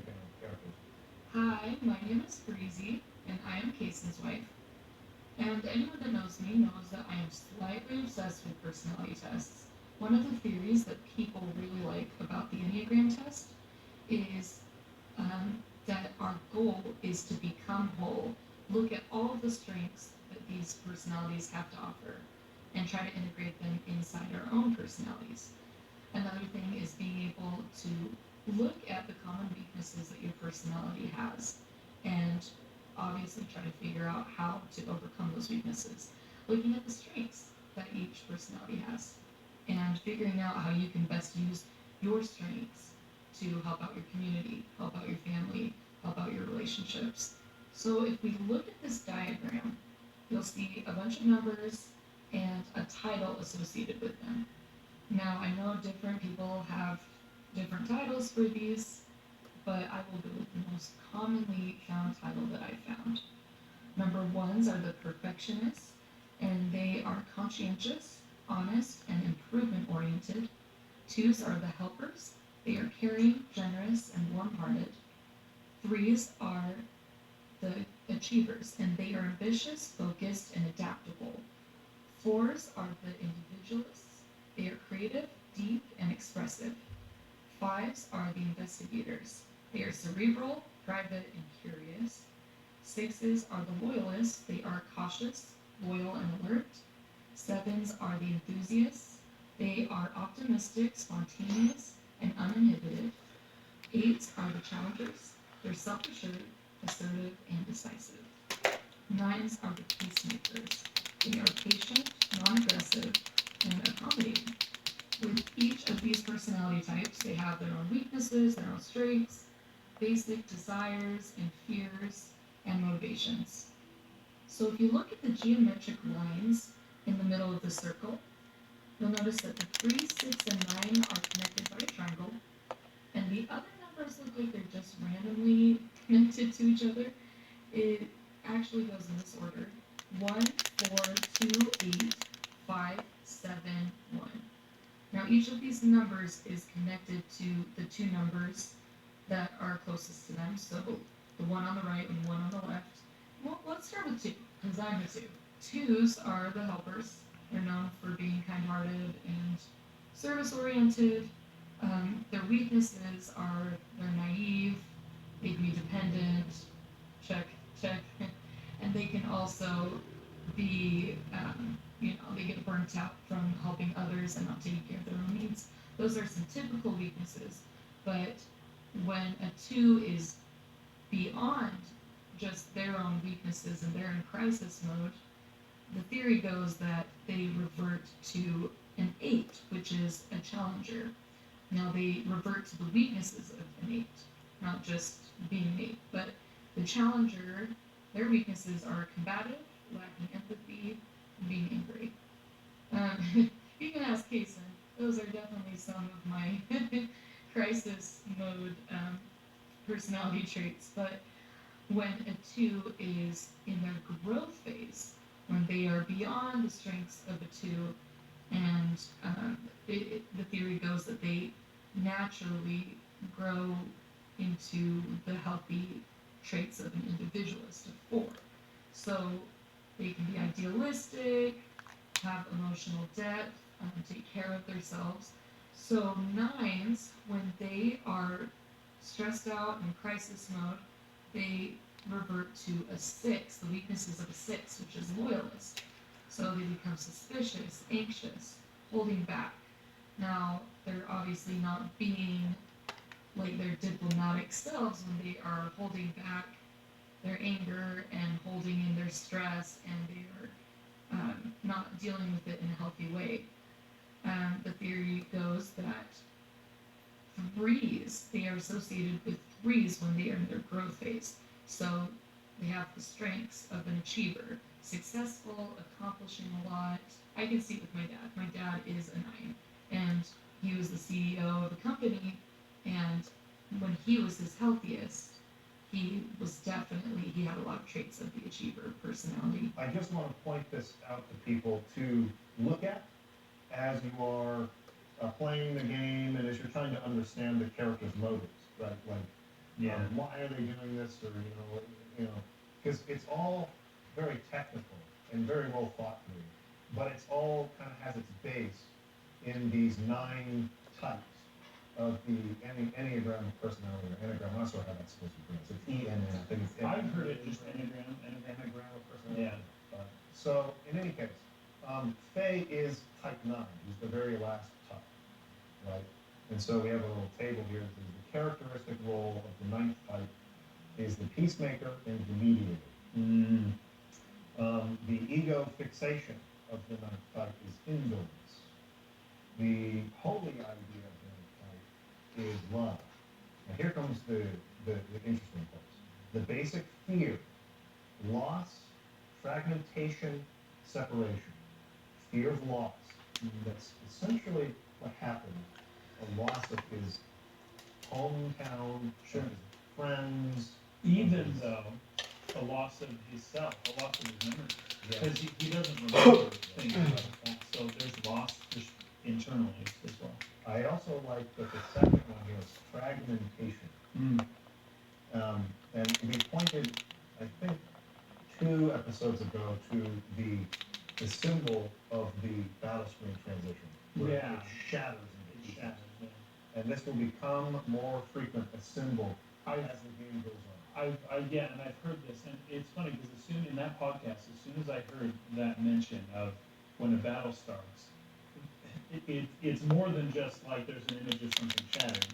It's when a battle starts, something shatters. Yeah. This guy doesn't like fighting. He doesn't want to fight. when he's forced to fight, there's something that breaks. Yes. That's interesting. Yes. I find that fascinating. Fear of fragmentation. Yeah. Huge. And separation as well, right? Right. So the basic desire of the ninth type is wholeness and peace of mind. And everyone here is threatening his peace of mind and the desire for wholeness, the fear of fragmentation, the desire for wholeness. Okay. Huge part of the theme, the core theme of the game, is pursuit of wholeness. Right. And then we have the temptation of the ninth type, which is avoiding conflicts and avoiding self-assertion. So, as you know, you'll hear some people be like, "Man, just like shut up, Faye. Just like get with it already." You know, Right. you might have some frustration Sure. with the characters because it's been a long course now of resistance Right. to the Yes. call. Yeah. Resistance to the call. It's longer than in most stories of this type. Yes. Like Bilbo resisted for one night, And then he was out running to eventually. and he's Yeah. just like, "I actually really want to go." Yes. Yes. Yes. And the story really gets moving. We've been through kind of like 3 sequences or scenarios now where Faye is just Yeah, like, very- "Stop making me fight. I don't And want to fight." they're drawn out. They're Yeah. It's not just a brief hesitation. It's like a big like I will not. You can't make me. Yes. Yeah. But it is really important for his character arc Mm. and for the theme of the game. And it is right in line with the enneagram personality. So I just want to bring that up and just put that into your consciousness and just shelf this for a little bit later. Look into it as much as you want to on your own time, but this is something we'll bring up later for sure. But that is why he's so hesitant with that. This is all based on his personality, the personality factor that he falls into. I also really love the use of, actually before this, did you try to go into Bart's room? Yes, I did. That was fun. I did. It was very funny. There's something funny about his room though. If you look very closely on the bottom, where his like dresser is, it seems. Well, I guess bottom things in can be where I suppose, but I think it forces the camera to be in one specific spot of one button. I could be wrong about that, but he has different colored eye patches. He has several different eye patches kind of laid out as like his color coordinating. Yeah. He always wears the same one, but I thought that was pretty funny. He's got Yeah. different eye patches for each, different occasion. Yeah. And so you go in there, and I think there's a chest, you can get a whip, which is like a stronger weapon than Bart currently has. Yeah. But I love how, as we're leaving, or as Faye's leaving, Bart starts Bart talking. comes in. Yeah. And Faye's hiding places. It's so obvious. I can't believe it. Now, given the limitations of the game and whatever, I don't know where he would have gone. Just put Make I a don't know, closet. Make a something closet. like- Yeah, a door or something. But he just ducks in the corner. He ducks in front of the bed. I know. He doesn't even try It's to so like dive behind it. He's like, he hides in front of the bed. He just Yes. closes his eyes. And Bart, He does it, I guess. Bart just talks out loud. I've heard some people speculate on saying that Bart did see him there, but then says what he says as like a call out. Oh, when he's like, I'll hide at the bottom of the elevator or something like that, just to let him know, hey, I'll be waiting. Kind of a thing. I don't know. That's interesting. That seems like an apologetic. That Yeah, may it's be more of an correct, apologetic but it's thing. probably just trying to excuse Yeah.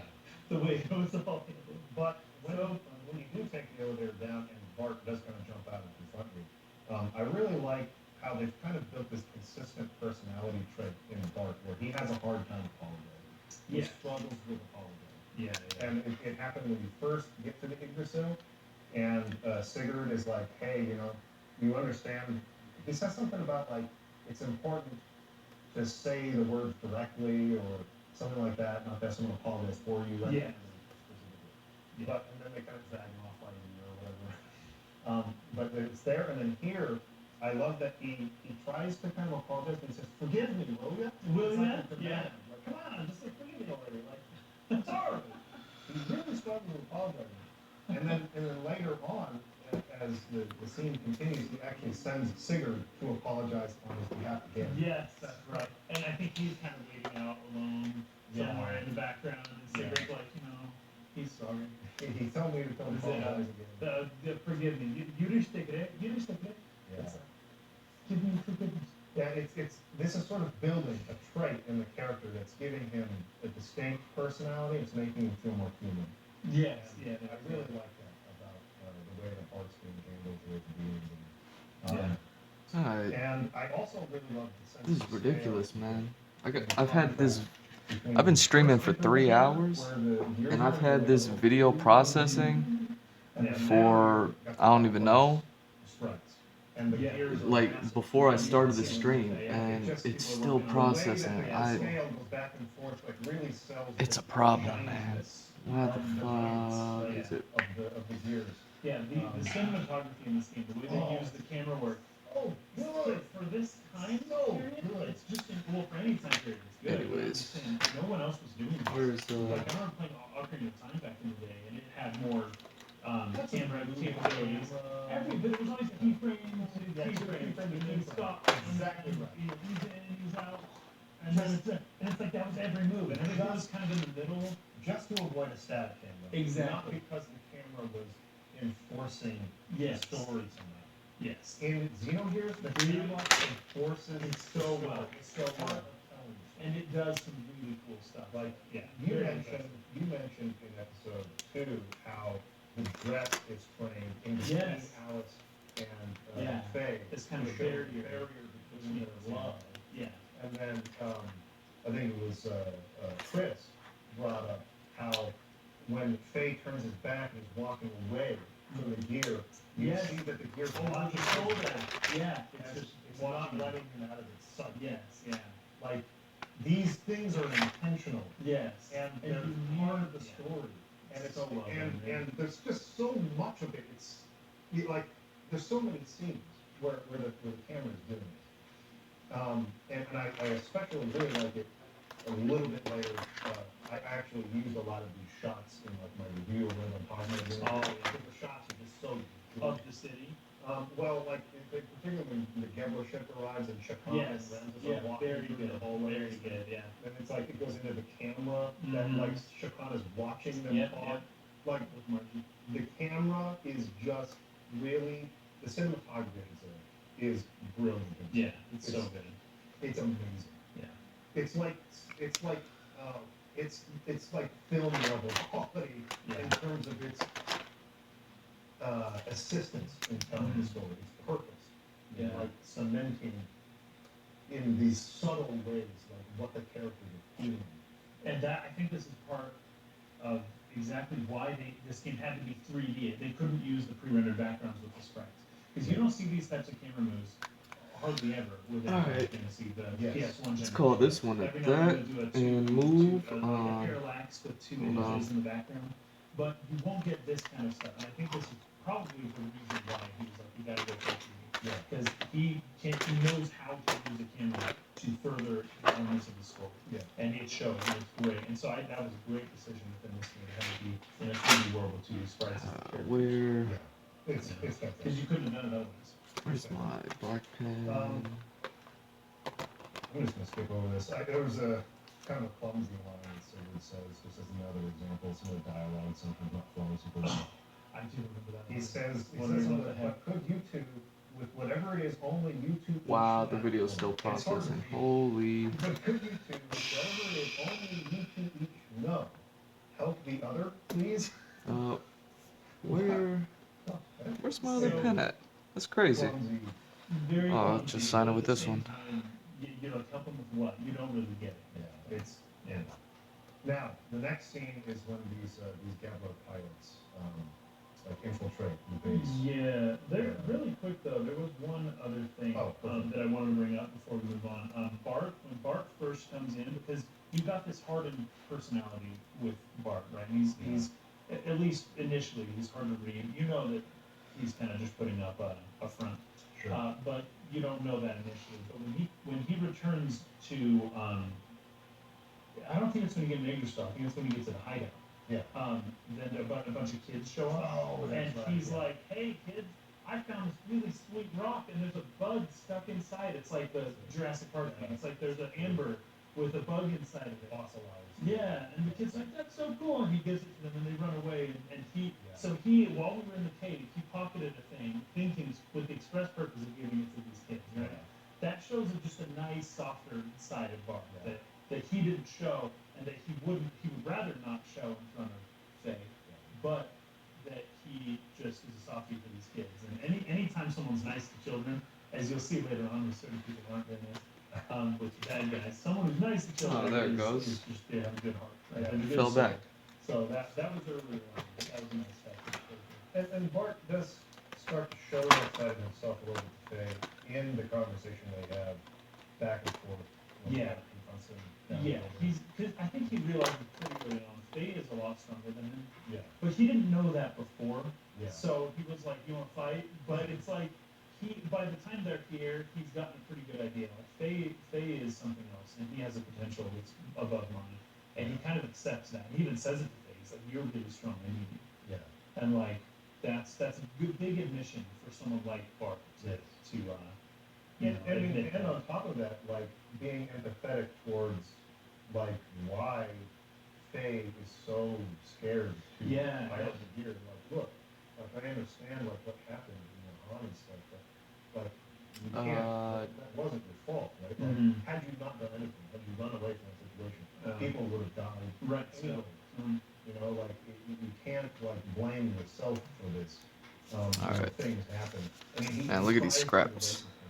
And then when he's standing, you know, in kind of the distance there, and somebody's talking about him, it's like